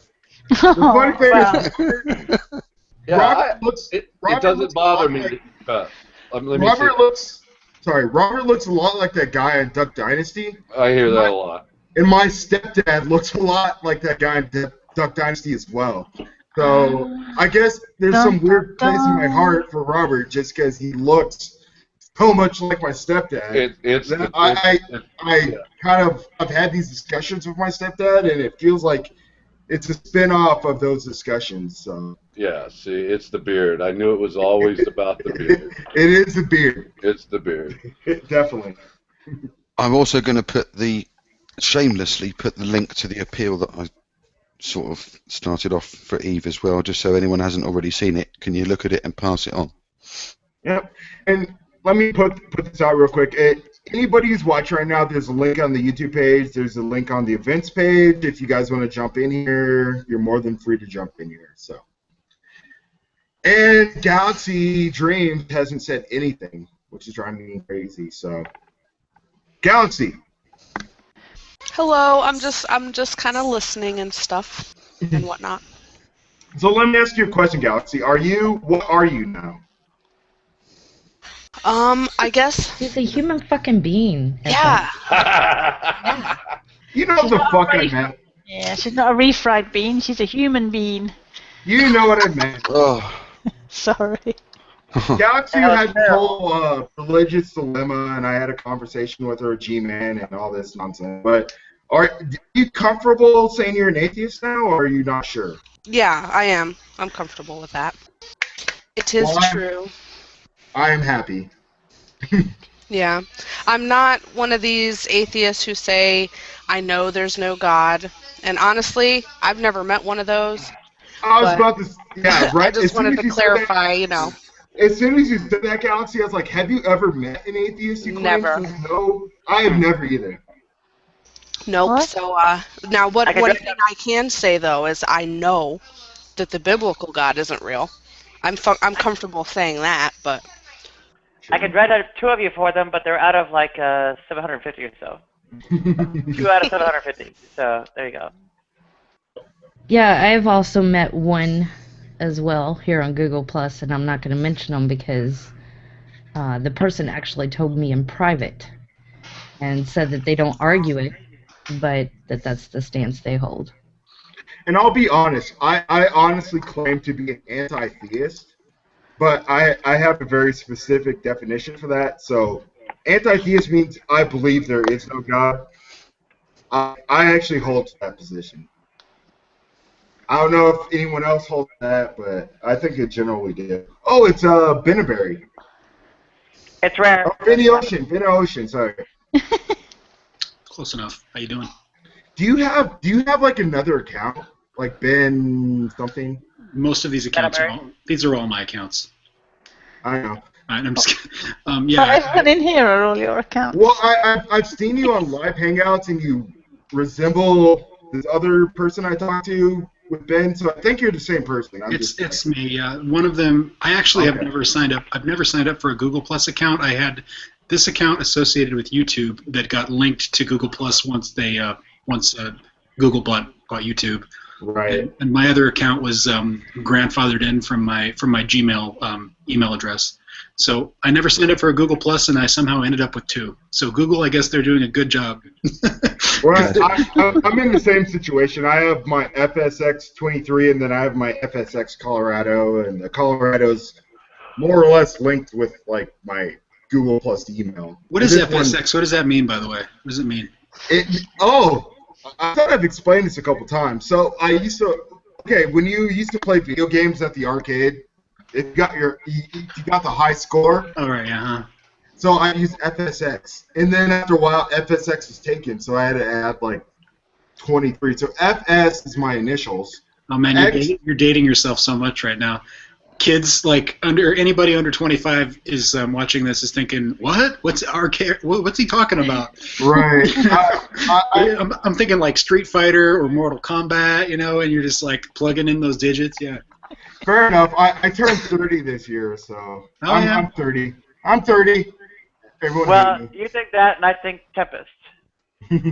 Tempest? I still play video games, and just to throw this out here, I'm getting a I forgot what it's called, but it's going to record PlayStation games, and I was going to try to make some hangouts or conversation with EA based on Call of Duty. I don't know how well that's going to work, but we'll see. Yeah, give it a shot. And I was also going to do some Nintendo games with sharing on Google Plus. But I'm waiting. I'm buying a new computer. I'm buying a new. Breaking up, Ryan. I'm probably breaking up. But I'm probably going to buy a new computer pretty soon. So I'm probably going to be streaming some video game type stuff pretty soon. I'm getting a new mic. 13 Heathens? He does video game streaming sometimes, like late at night. So if you need advice, he'd be a good person to talk to. Yeah, I'm definitely going to do some more video game streaming stuff pretty soon. And I'm working on some other videos at the moment. But I was just telling somebody else that I want to go back and play some of those old those games that we played the shit out of when I was a kid, like Final Fantasy VII, Final Fantasy X. Some of these old RPGs. Just for the sake of nostalgia, or even like old Nintendo games like Mike Tyson's Punch-Out. The old original one. Yeah, you're basically calling out what I'm planning to do. Right. I have a bunch of emulators already on my PC. So yeah, that's exactly what I'm going to do. Cool. Final Fantasy X is on my PlayStation 3, the 3D version. I don't know if Final Fantasy would really work on a Hangout, but a game like Mario, I think I could beat a whole game Super Mario Brothers in an hour. I think if you skip levels, you can beat it in quite a bit less than that. There's run-throughs on YouTube where you can watch people beat those games in like no time. Well, you'll see pretty soon. I'm pretty sure I could beat Super Mario World in less than an hour without cheats. Yeah. Oh, I was thinking like Super Mario or Mario 3. Was it Mario Brothers 3? There was a thing where you could skip from the first world to the third world and the third world to the sixth world, and there was some other cheat thing, so you could bypass most of the game if you knew how to get around it. I can't remember if it was Super Mario 1 or Super Mario 3, but both. But Super Mario 3, this is one of the games I've never beaten. Oh wow! Because there's a castle on level 8 that is like insanely hard. I've never beaten. I've beaten all these other Mario games. I've never beaten Super Mario 3. So that might be entertaining if I actually beat Super Mario 3 on YouTube. Or also, if you couldn't do it, watching you freak out, and you'll have to forget about your ban on cussing just for one night. Yeah. I don't have a ban on cussing because I obviously said fuck a second ago, but I'm trying to. I don't want to overdo it. You know what I'm saying? Mm-hmm. Well, you don't want me to start cussing, do you? I don't care.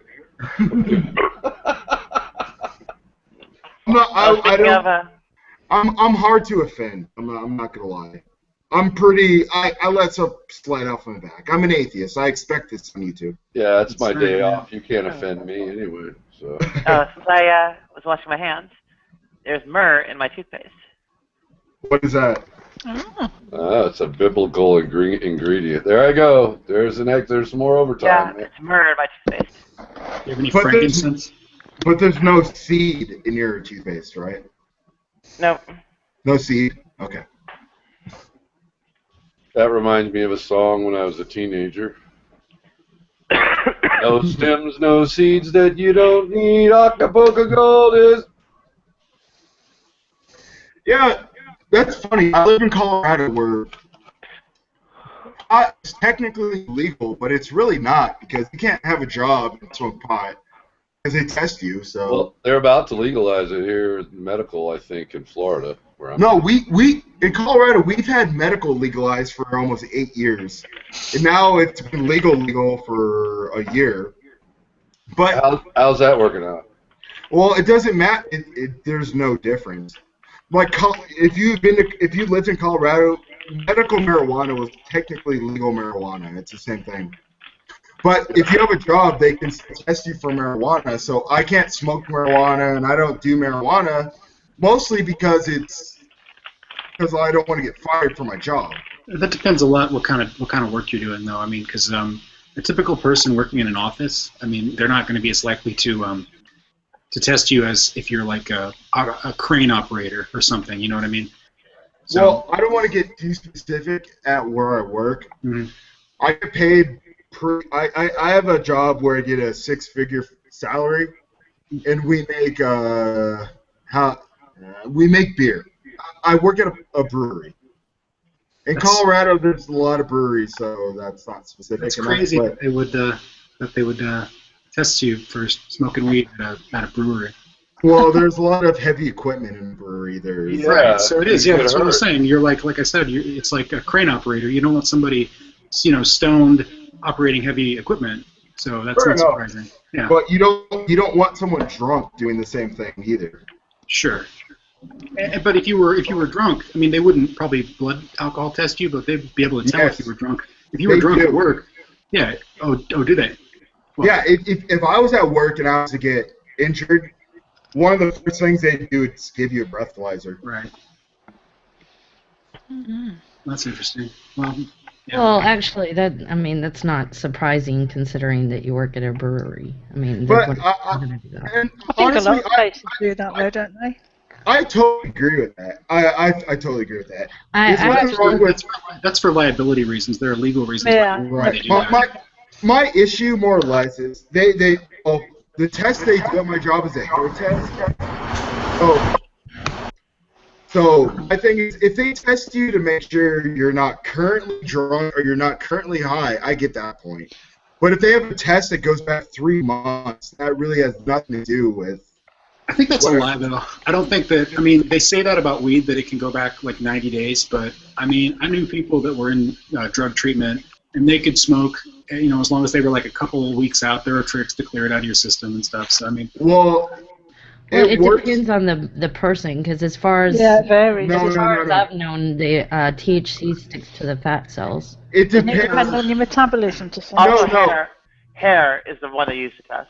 Right. It depends on the type of test they're doing. If they're doing a urine test or a blood test, right. But if my job, they do a hair test. So they test your hair, so it goes out 3 months. No, hair is much longer. That's why you just have to stay bald. Hair could be years. Yeah, my ex-wife was tested for drugs by use of the hair when we had the custody case. Because she denied using drugs. They did a hair test. Would it be in my beard as well? Yes. Yes. Beards. Well, body hair is different because body hair grows at a slower rate, so it can stay instead of being like. So what they do is they take 2 centimeters off your head. So that goes back 3 months, but your body hair grows slower than that. I have a question about that. Does anybody know the answer? Maybe I should Google it.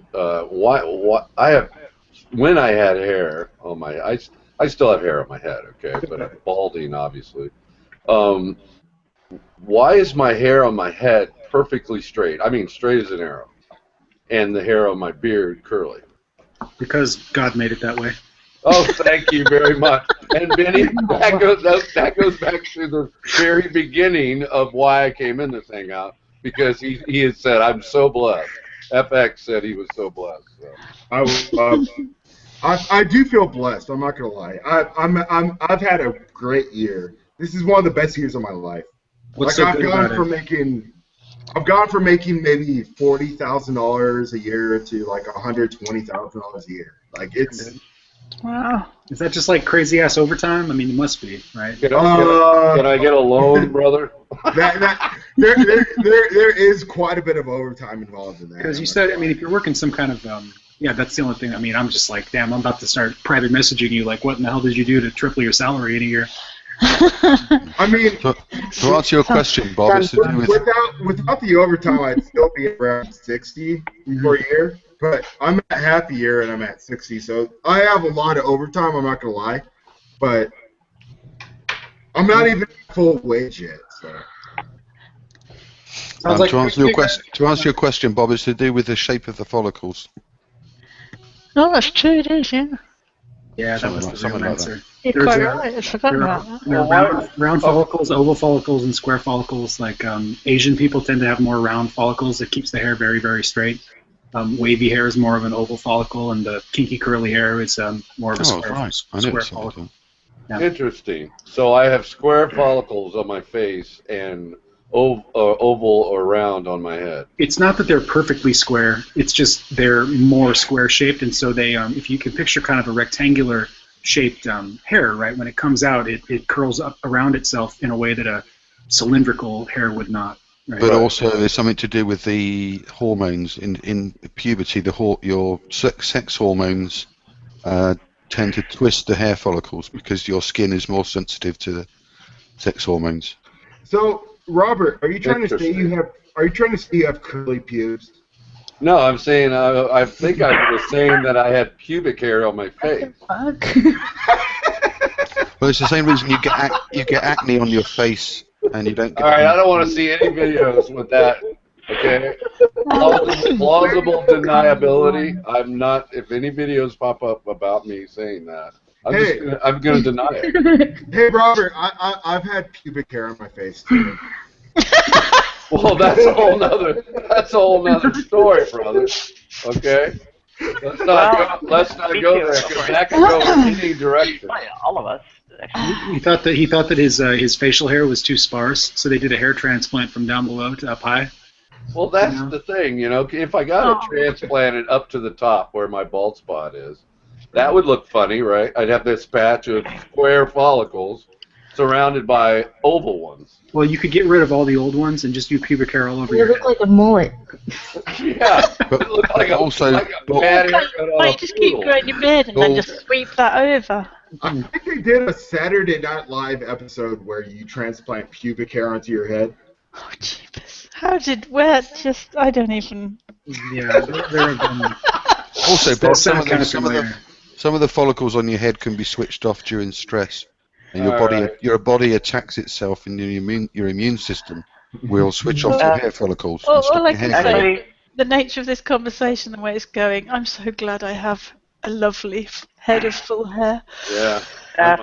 Transplanting no pubes onto my head. I'm going to be excommunicated from the Bible thumping wingnut cult, so that's not good. I lost mine due to alopecia and stress. Why are you going to be excommunicated, Robert? Because I'm in here with you guys talking about pubic hairs on my head. Oh no! I still have a full head of hair. Like, stop talking over Nadia. What we saying, darling?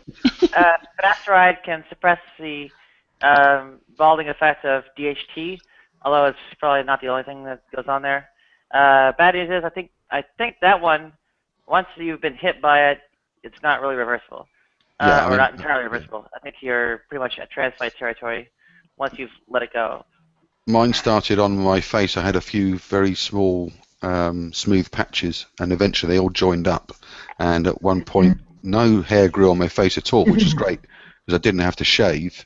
But it's a disease. It's alopecia. It was caused by stress. I went through a very, very stressful point for about a year, 18 months in life. I might have and then eventually the patches appeared on my head, and I looked like I had a map of the world on my head, so I had to shave it all. It was a mange, but I had to shave it all off. And then a year later it grew back, but it grew back white. And alopecia? Yeah, well then it lost all the pigment, and then it just fell out completely. Alopecia is a totally different story. Finasteride won't touch it. Yeah, it was a bit of both. It was caused by stress, though. That's what the doctor said. It was. Oh, I'm sorry to hear you had that kind of stress, Mark. No, so yeah, well, I mean, under certain conditions, they said to me that if you're under a certain amount of stress, your body turns on itself, and your immune system switches off the growth in your hair follicles, but it doesn't ever switch back on. Yeah, there's a reversible one from basically thyroid hormone issues. Yeah. And good news is, as soon as you straighten out the thyroid hormones, most of it goes back unless you let it go too long.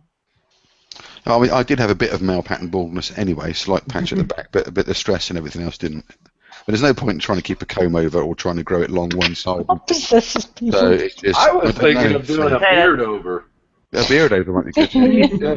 Would you say that it was difficult to recognize that it was a different kind of problem because you confused male pattern baldness?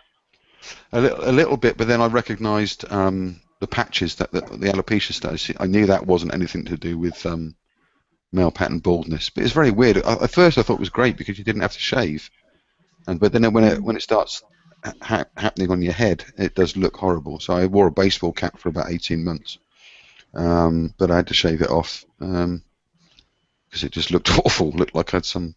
Well, people kept saying to me, "I'm really sorry," and I thought, "What are they talking about?" Does he think he had cancer? Yeah, a lot of people thought I had cancer. Oh God. So I just noticed this week that there's an atheist TV like network. Is this new, or am I just like slow to notice this? I think there's been a YouTube channel called Atheist TV for a while, hasn't No, there? this is like a TV. I think this is a real TV network. That just. Oh right, I don't know. It just started like 2 weeks ago, I think. I don't know anything about what they have on their thing, but what do you guys think of that? Just the idea of having an atheism television network. Is that?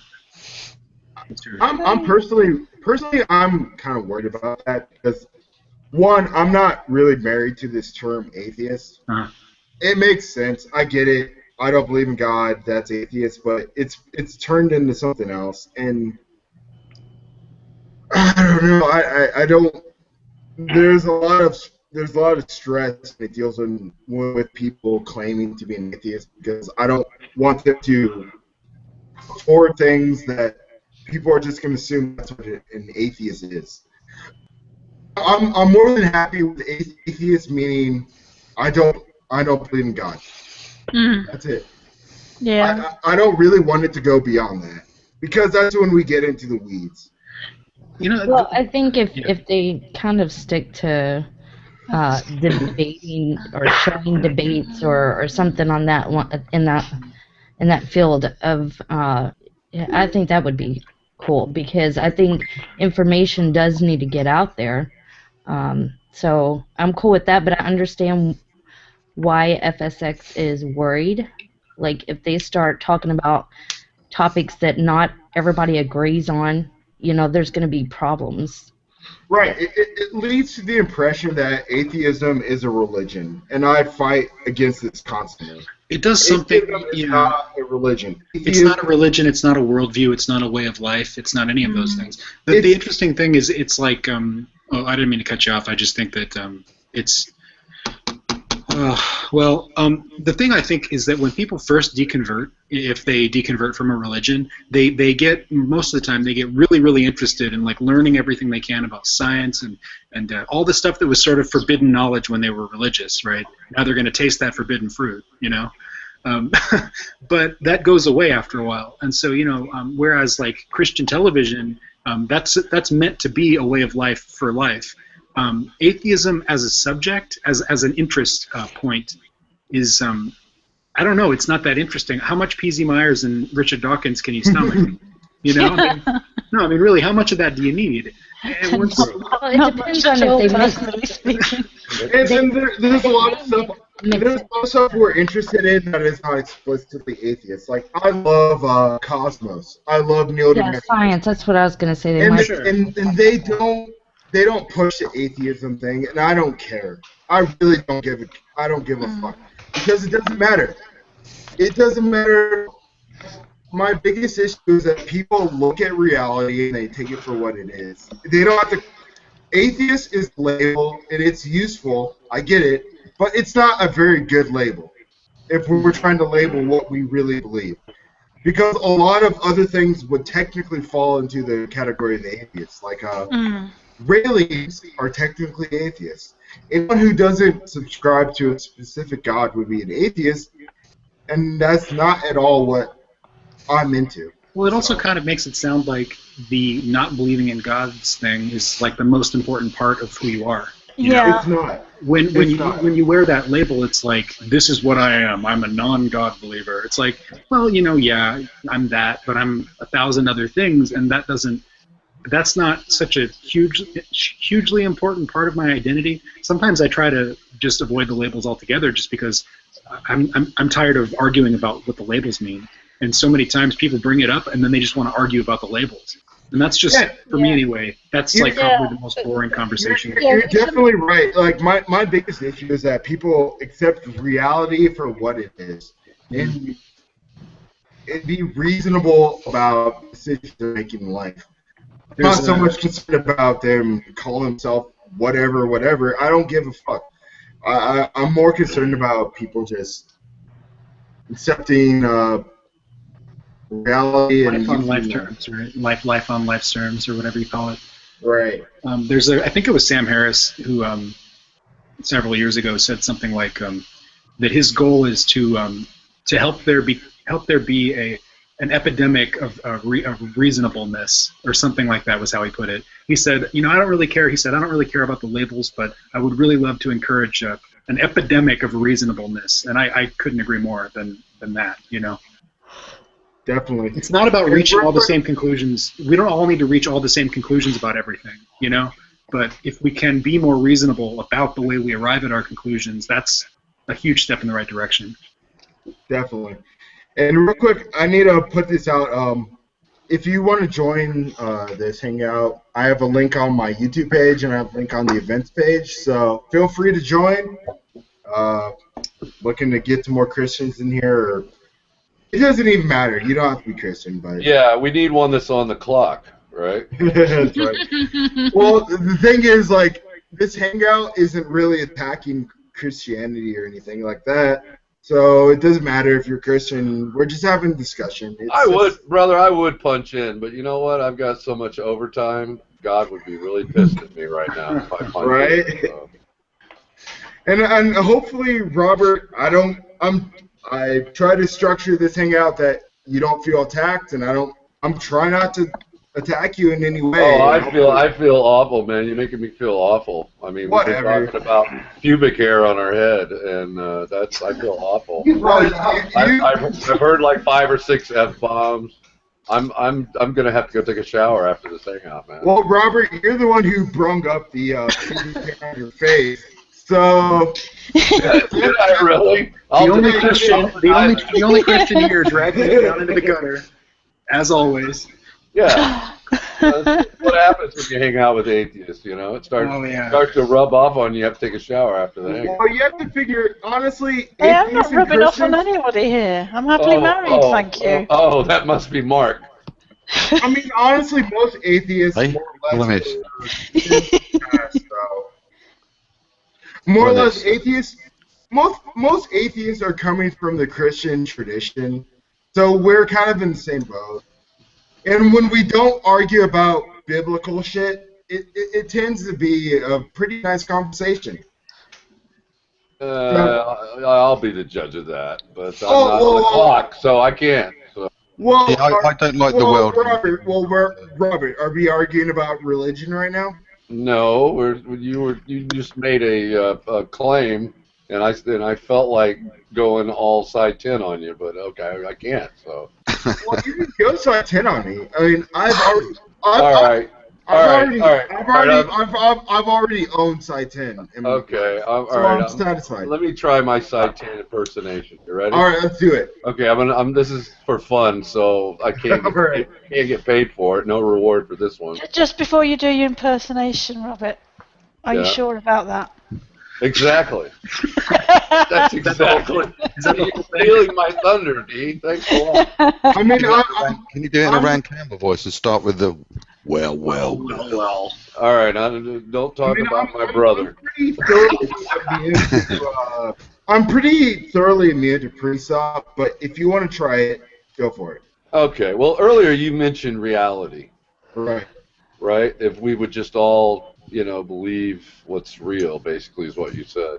My question to you would be, what's real? Reality is what, in fact, is real. Eve. Eve is real. So basically, here's the thing. We have. Here's a good analogy. We have the Earth, and then we have maps that describe the Earth. Now, whose map is more representative of the Earth? Coming to get you, Bob. They're coming for me. Yeah, but is it the police or an ambulance? No, that's Tim and Lynn. They're on their way. Yeah. Let me just chime in real quick. Is that what this leads to, the precept thing, is what they're getting at is, you can't really be certain about things in the same way that they can using a god. They can have a certain type of epistemic certainty that the naturalist lacks. And that does make sense. I mean, they're not wrong about that. And they're not. They have a certain kind of it's a perceived, to me anyway, it's a perceived what does epistemic mean?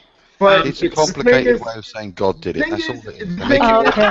Let me just finish. Make it more complicated to make it all interesting, and everyone has hours and hours and hours and hours. Okay, well, let me just finish. Real quick. Nonsense. Real quick, we actually, in fact, can be more certain about reality than they claim to be. Back to life. It's not about. That's the thing, is that certainty, at least the way I see it, certainty isn't this big important thing that they make it out to be. But they feel like they have certain guarantees that we can't have, and so many of us anyway, myself being, well, I'll just speak for myself, but we have to admit that there's a lot that we don't know. There's a lot that we can't know. And so instead of trying to pretend, that we can know everything, I think we should just be. I mean, if we, as in anyone who wants to talk with somebody like this, just be honest and say, you know what, we have to deal with a lot of uncertainty, and we can't know everything, and that's just. I mean, but that just makes their stomach turn. I mean, the thought of just having these big, huge gaps in our knowledge that are just, we have no way of being able to fill in with easy answers. That's the thing, is what religion does for people, is it gives them easy answers. And so once you don't have a religion anymore, you don't have access to those same kinds of easy answers. Right? It's the intolerance of ambiguity of the right-wing cognitive frame. Yes, that's a good way to intolerance for ambiguity. Can you translate that bullshit, sentence, please? Huh? Yeah, I like that. Intolerance.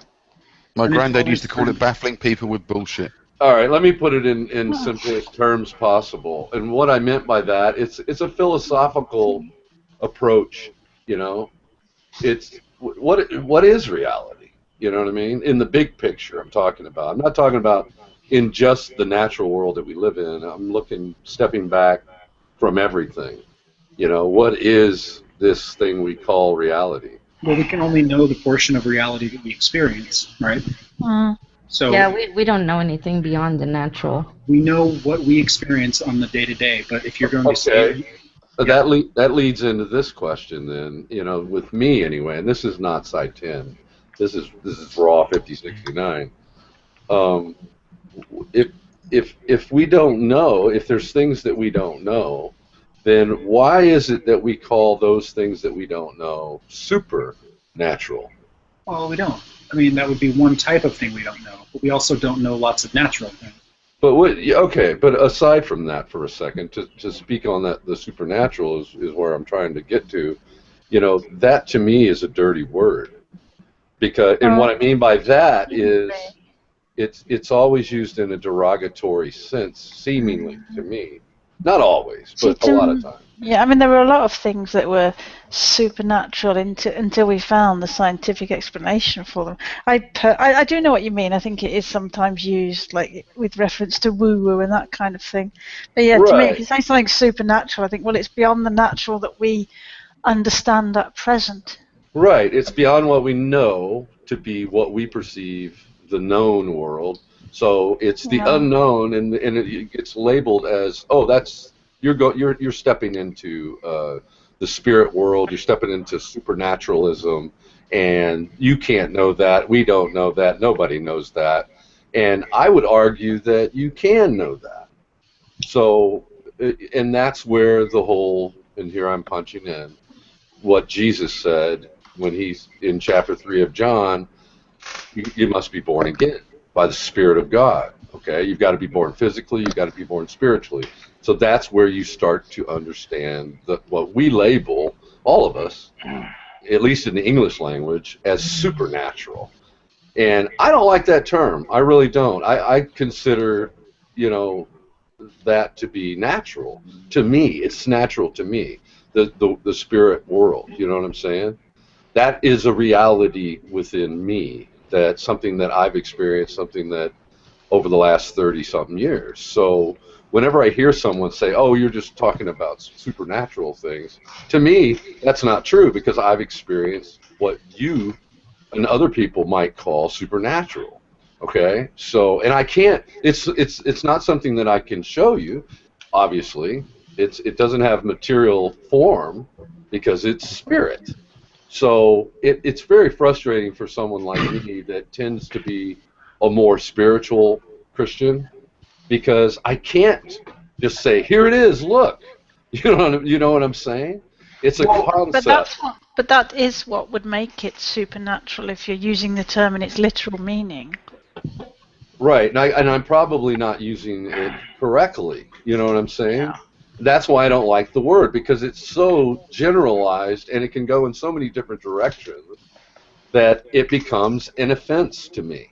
So I really don't like the term. And I when someone says reality, I like what Benny said, and FX pointed this out. This is what we perceive as real. No. Okay? No. What reality is what is in fact real. Yeah. Okay, but there again, now you're saying in fact. Right. So now the side tin hat goes on again. No. What I said, I said something different. What I said is the only portion of reality that we can know is the part that we have access to. Right, and so it's not. Okay. Yeah. Okay. So I have access to this. Okay. Apparently, or I'm insane. Okay. Or you're misapprehending. No, it's not. It's not a simple binary. You could be misapprehending the situation. Right. Or I'm misinterpreting the signals that I'm getting. Maybe there's some chemical imbalance that's going on in my brain that's causing these effects that have happened consistently in my life over the last 30 years. Well, Robert, do you agree there is a real world? Do I agree that there's define real? See, that's my point. No. What's your definition of real? Do you agree there is a world that we are all experiencing? Call it a mind-independent. Yeah. All right. Yeah. So, okay, but now what we're breaking down to is how we are interpreting this world. Meaning there is an Earth. Yes. But we could all create our own maps of what the Earth is. Nonetheless, Earth is real, and our maps might not be accurate. But there's still an Earth, and there's still a real thing that we're trying to define. Yeah, and that's the point. We're science, yes, is looking into things that were priorly unknown, and they're finding out things that previously were unknown, and that's been going on for all of human existence. Okay, pretty much. Here in the age that we're living in, it's happening even quicker than it was back in the day. It seems anyway. So but I think there's a lot more. I think there's so much more out there, infinitely more, that it enters into what we now some of us, anyway, I don't, but some label as the supernatural. And I believe that's where the spirit world starts, and our current physical world, that's the border of it. You see what I'm saying? I see what you're saying, but what I'm saying is when we are guessing at reality, when we're trying to figure out what is in fact real, we need to apply a test to that. You need to test your assumptions versus reality. Okay. And that's the important part. Testing your assumptions. Okay. If you have an assumption that is not testable, how is that useful? Okay. Well, use me as a lab rat. Okay. I have no reason to lie to you. I'm not a paid pastor. I'm not a paid Christian. I'm not a paid spiritualist. I'm not any of these things. Okay. I'm not in this for the money. All I'm doing is sharing my experiences over the last 30 years. So if I'm that test example, okay, to give you some information, I'm not saying it's the all-in-all information that's going to convince you, but things have happened in my life that are in the real physical world, as you call it. It crosses the line and goes into that spiritual existence. Well, I've had things happen. Example? Can you give me an example of one of those? Well, I could give you many examples, but I really don't think that that's going to do any good because. Yeah, but can I chime on? Yeah, let me chime in on that. Hold on. As far as the examples go, though, I mean that doesn't really help that much because I honestly don't think that I just want Raw. I hope he can see that when. Of course, we use this definition for truth all the time, right? Justified true belief, and the problem that we have. Those of us who don't accept the spirit world, is that you've had a certain set of experiences and you've interpreted them a certain way, and you see it as you currently now being justified in believing that these things are real. But all the rest of us who haven't had those kinds of experiences, we have different evidence and we have different types of justification, and so we don't reach the same conclusions you do. So rather than asking Robert for specific examples and then telling him why his examples are no good, I think. That never makes any kind of impression on anyone. Yeah, and that's what I meant. Thank you for that, by the way. And I didn't mean to cut you off and say no to your. No, it's fine. FX. It's fine. I kind of interjected too because I mean I can go. Those conversations are just. That's not. I mean I don't see that as being the best way to have that kind of conversation. Yeah, because I've experienced this in many conversations where I'll give these experiences that I've had, and then it just can be easily explained away. Okay, so again, the spiritual end of things that I'm speaking of cannot be held out to you and shown to you because it is spirit, okay? And a lot of people that are unbelievers and atheists or whatever, and they'll say, well, that's convenient.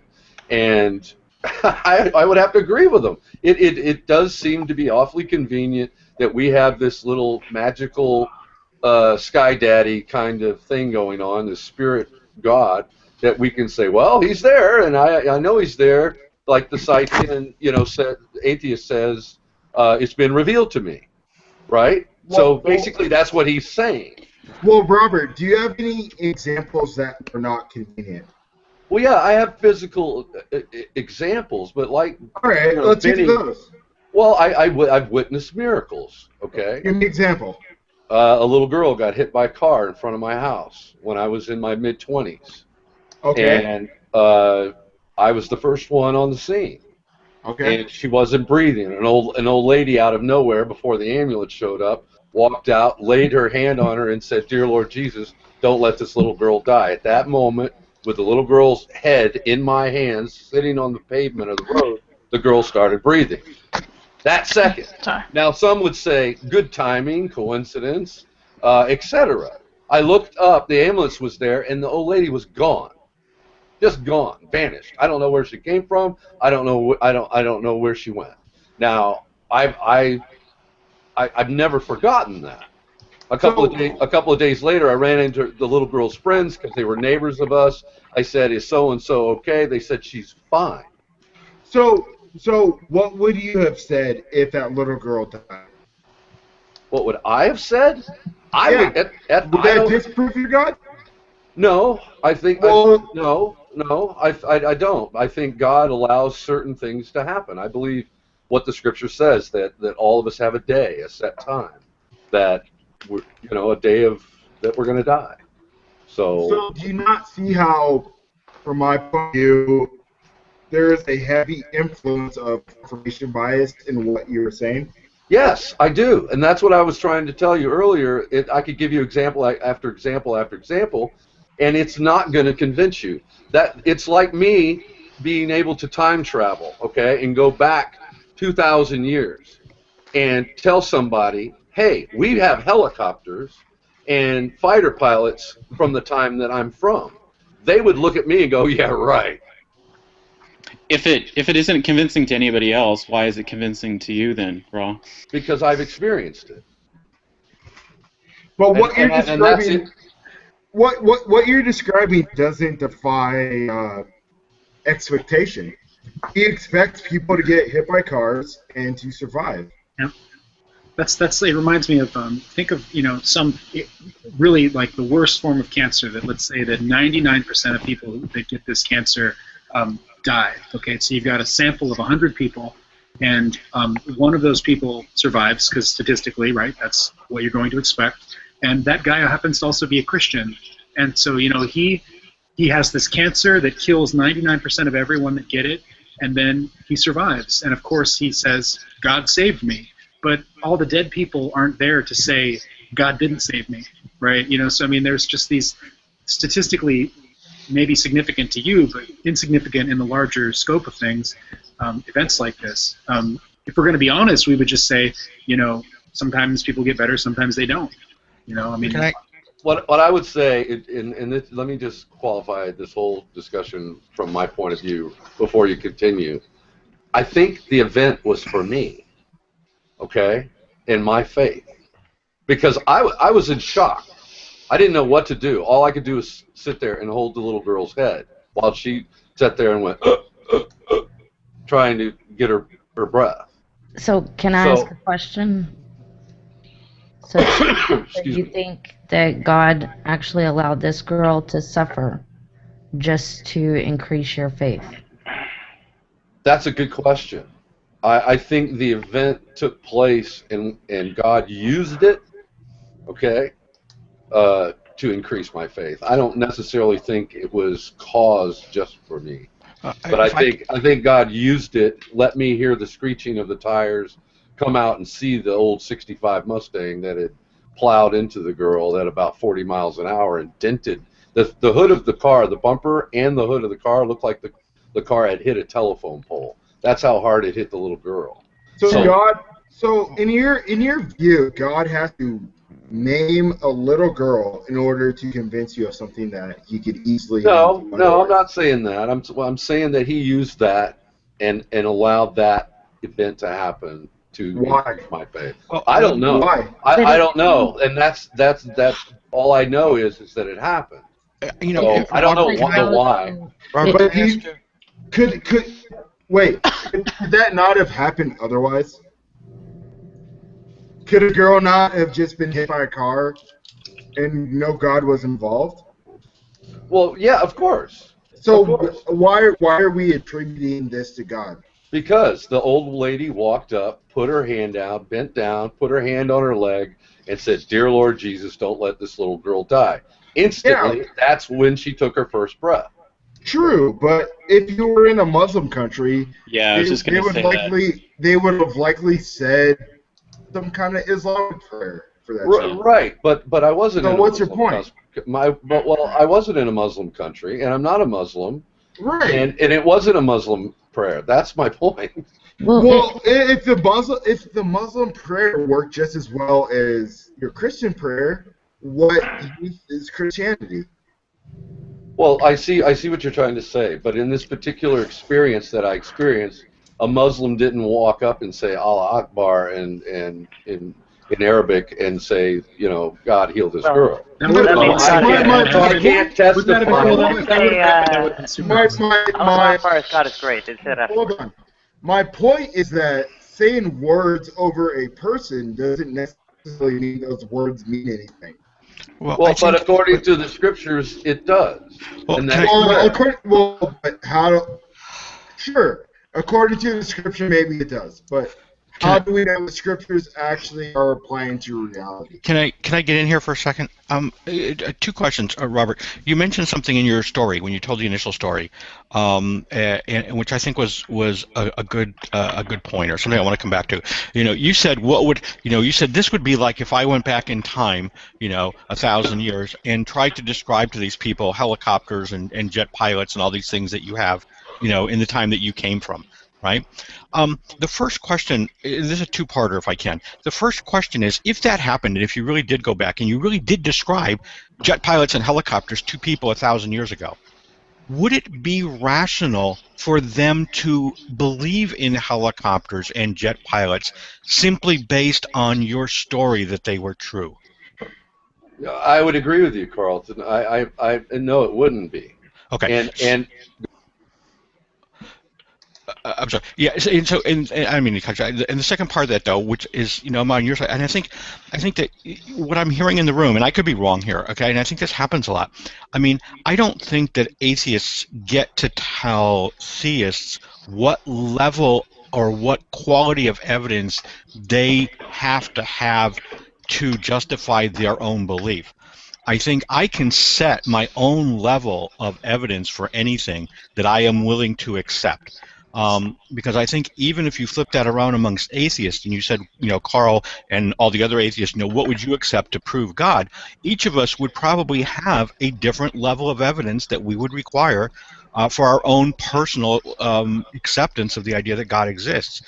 And so I guess, and I'm not sure that there's a particular point there other than, I think somebody is perfectly capable of setting their own level of evidence and saying this works for me.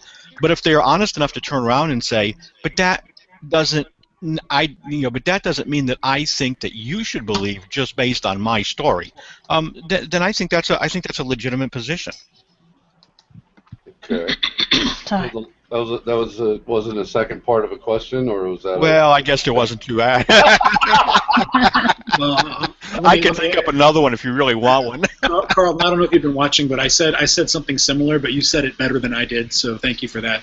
I mean, no, you're right about that, and it's not an easy question. I mean, trying to ask, if you ask a typical atheist, what kind of evidence would you accept that the supernatural world is real, that the spirit world is real, that God or angels or demons or whatever? I mean, you're not going to get the same answers from everyone, and some people will tell you flat out that it seems so unlikely that they wouldn't even be able to picture what would actually convince them. And I would say this: there's none. No, it's not that there's none. It's just that these things. No, there is. I'm telling you for myself, I could be convinced, but it does seem so unlikely to me that it's hard for me to even come up with a scenario that would tell me, okay, angels, demons, spirit world, etc. It's difficult to come up with an answer. Let me explain what I mean by my no, Ben. What I mean by no is, yes, you could witness something supernatural and miracles, say one a day for a month, and may be convinced that there's something supernatural that exists then. But that wouldn't be salvation. No, I know, but we're not talking about salvation, though. That would be religion.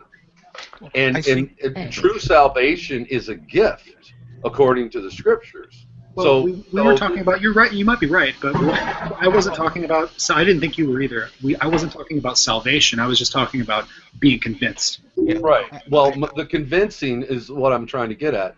It is exactly what your point was earlier. There's nothing that I can say in my experiences that's going to change your mind. Only God, according to the scriptures, okay, the Christian book, okay, according to the scriptures, it's a gift. Salvation is a gift from God. This second birth that Jesus is referring to in John chapter 3 is a gift. And until you receive that gift from God, until God initiates this and gives you this, you're not going to enter into that, be able to see the kingdom of heaven. So, in its deepest, meatiest form, I'd like to add. Okay? You have the ability to somewhat now know, and I agree with the Site 10's clones out there on that. Everyone has a built-in thing of wonder, looking around, going, wow, where are we? Who did this? maybe somebody did this. I'm talking about salvation itself. Well, I'm talking about salvation. And of course you don't right now because you don't have it. Well, I think there's. I bet I can do two questions this time. I'll actually get it right. I probably won't. But in that accident, I'm curious. When that happened, the driver of the car, was he okay? Relatively, I mean, shooken up obviously, but was he okay? It was a young lady, and she was standing outside of her car door, screaming at the top of her lungs. Okay, that's fine. And was there anybody else around besides you and this woman and the child, obviously? I got there first, and a crowd started to gather from the neighborhood. Yeah. And when the woman was still there? What woman? The old lady? Yeah. The old lady. I looked up the second she laid her hand on the girl's leg, and she was just there. I don't know where was anybody else. I guess what I'm asking here is, was anybody else there while she was there? Yeah, there was probably 5 or 6 people standing there. So, and I'm not trying to rain on the parade here, but I think this is probably the point that a lot of atheists would make, and I understand that this is not maybe where you went because you were there, but for me, just with that little bit of information, yes, we have this woman who says in Jesus' name be healed. What we don't know. Right, because the guy mentioned, a Muslim, okay.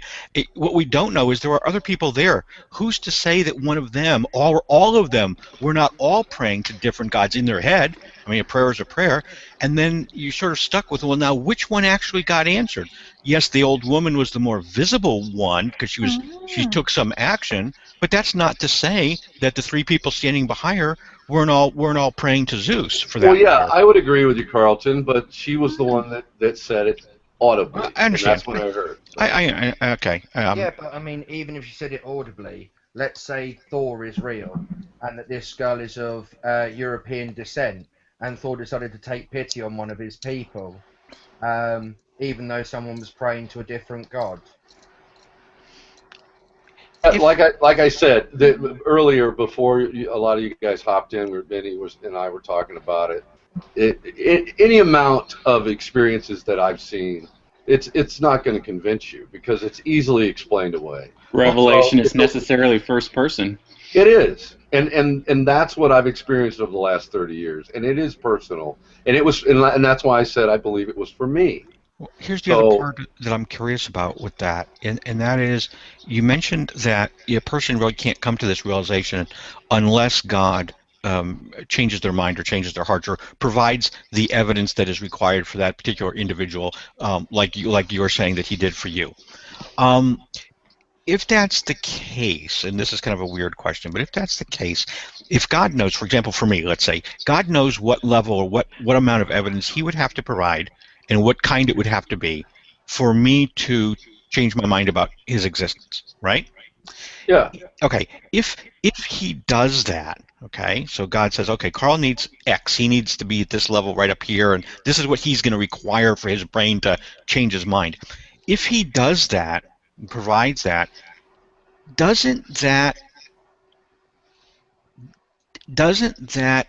do away with the concept of free will? In other words, we might look at that and say, I am choosing to, but yet on the other hand, there's a threshold that God knows. And he knows that if he gives us something that reaches that threshold, this is going to be the outcome. There's no question about the outcome. It's not like there really is any doubt as to whether we are going to believe or not if he gives us, the sufficient evidence. So if he does that, then it seems like that does away with our free will, in the same way that I know, if I've got a balance in front of me, if I know that if I put 2 beans on this left side, it's going to go down. Well, if I put the 2 beans there, then there really is no choice there in terms of the balance. We know what's going to happen. We're controlling it by adding those beans, and we know what we need to add. Isn't God in the same position?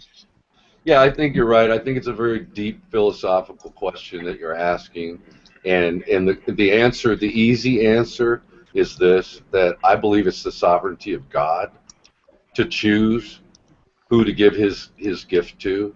He literally chooses who gets it, who doesn't.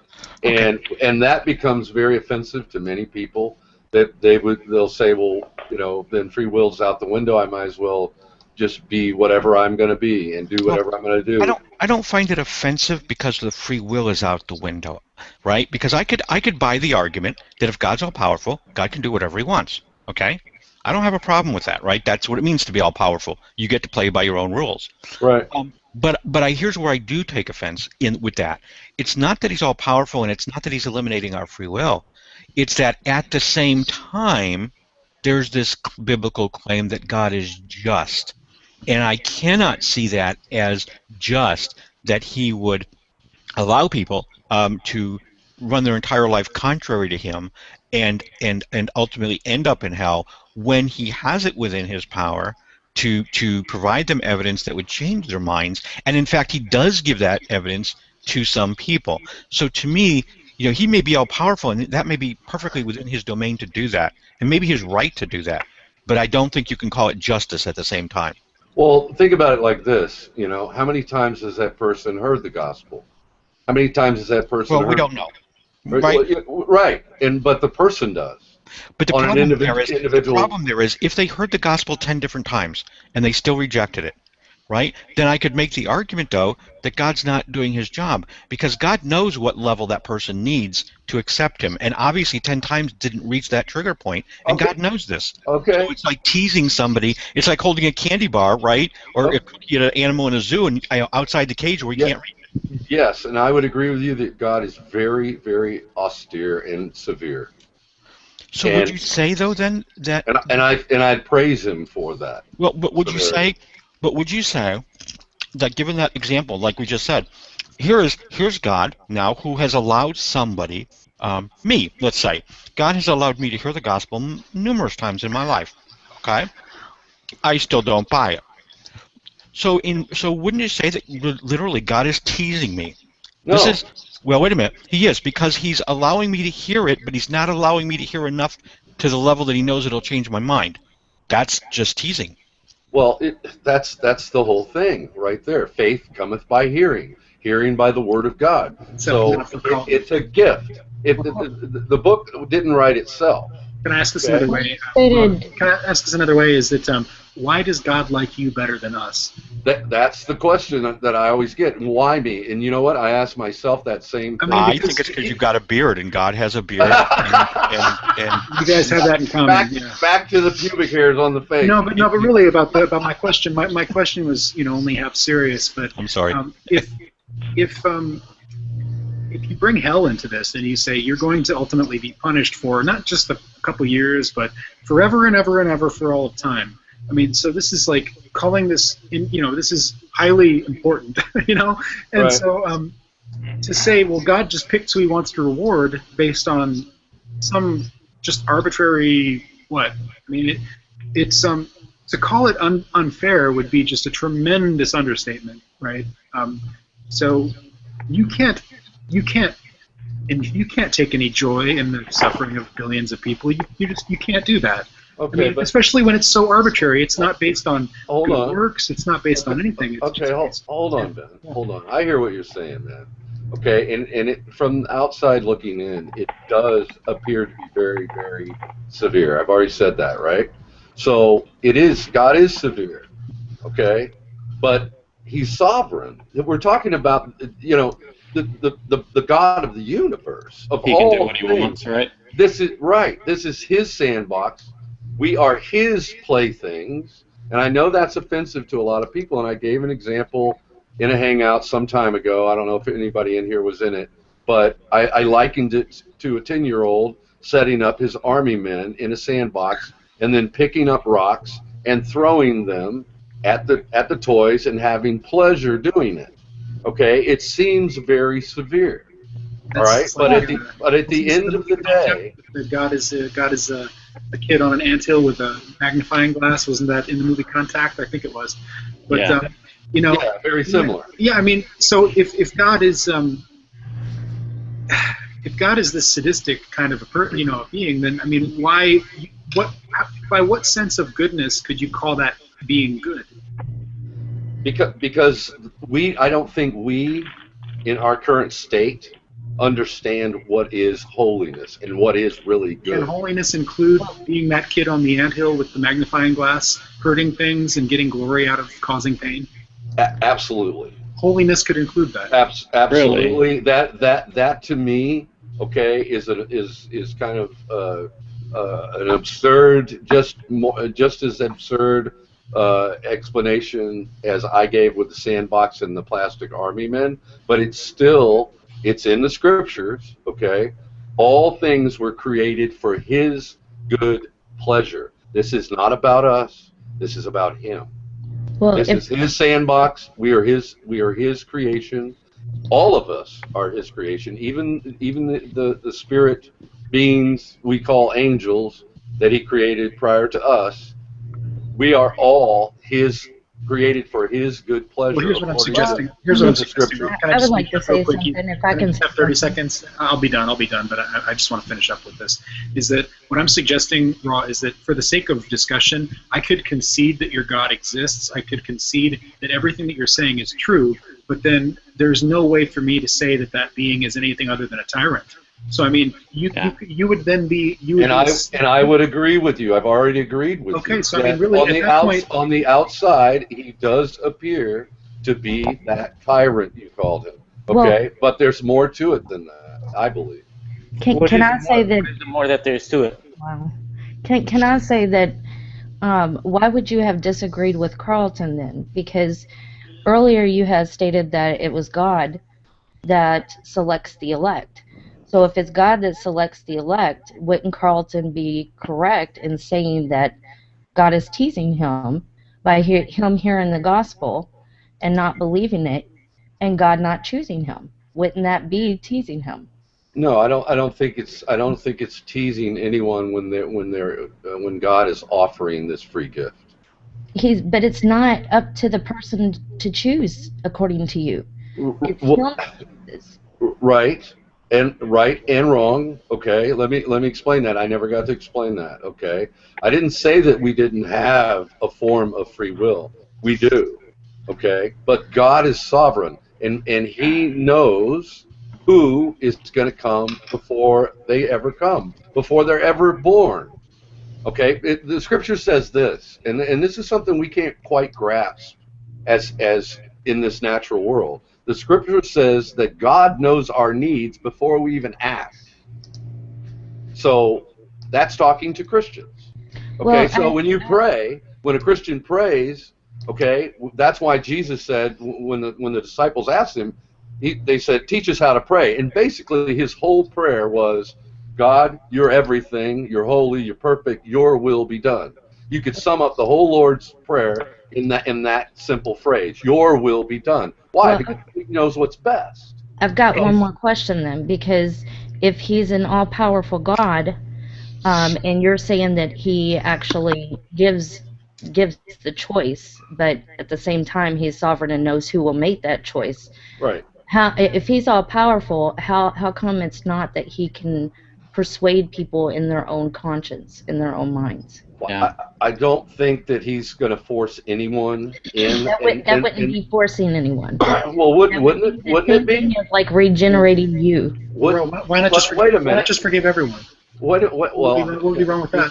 Good question, but that's a deep subject and it's a different one. Okay, but to answer Eve, the thing is this: Jesus said this. Okay, and it's a very simple, seemingly simple sentence. But it's deep if you really think about it. Many are called. There's the offer. But few are chosen. Now, what's he talking about? He's talking about the sovereignty of God to decide who that of the called are going to be chosen. The offer goes out to all. That's why I see it kind of contradictory. One minute you're saying that he's the one that chooses, and then the next minute you're saying, well, everyone has a choice. Okay. But God being outside of our current reality and above us, so far above us we can't comprehend it, okay, basically, he knows already. He's seen the future. That's how he can tell a prophet, hey, write this down because this is going to happen 1,000 years from now. Okay, we can't comprehend that. But he's so far back from it, he can see the whole picture of time. Okay, he created time in itself. So he's outside of it. He can see everything that's going to happen. He knows every deed, every thought, every word that's ever going to be uttered by every person on the planet already. Okay, And I Go would ahead. argue that he probably is going to know exactly what it would take to convert anybody that's in this room that's an atheist. So there's Yes. nothing you can really do about it. Yes, but he's also he's the one making the rules, and he said faith is the thing that I require. Okay, and if you don't have faith, you're not going to enter into my grace. Okay, Jesus said this. He said, "When I come back to the earth, will the Son of Man find faith on the earth?" There's a problem here, though. Whenever you say that he knows what's going to happen, it doesn't matter what you follow with after that. That means that being an atheist or a theist is already determined. He knows where you're going, so he knows where you end up. Yeah. Which means Yeah. he's practically taken the choice for you, no matter how much you want to say that we have free will. Yes and no. No, it's an absolute yes. No, from his point of view. Now think about it. Okay, just bear with me for a minute. Okay. Well, From one his- second. I'm probably gonna end this broadcast. You guys are welcome to argue after this point, but I'm about to stop the broadcast. Just to let you guys know. So. Thanks for We're having me. arguing. We're having a discussion. Seriously. Yeah. Well, it's not gonna end. You guys can talk till the world Put a ends. blue in but- the face. Right. You can talk to your blue in the face, but it's not going to be live on my channel after this moment. So, thanks to everyone who is listening, and I guess you'll continue your argument offline. Cool.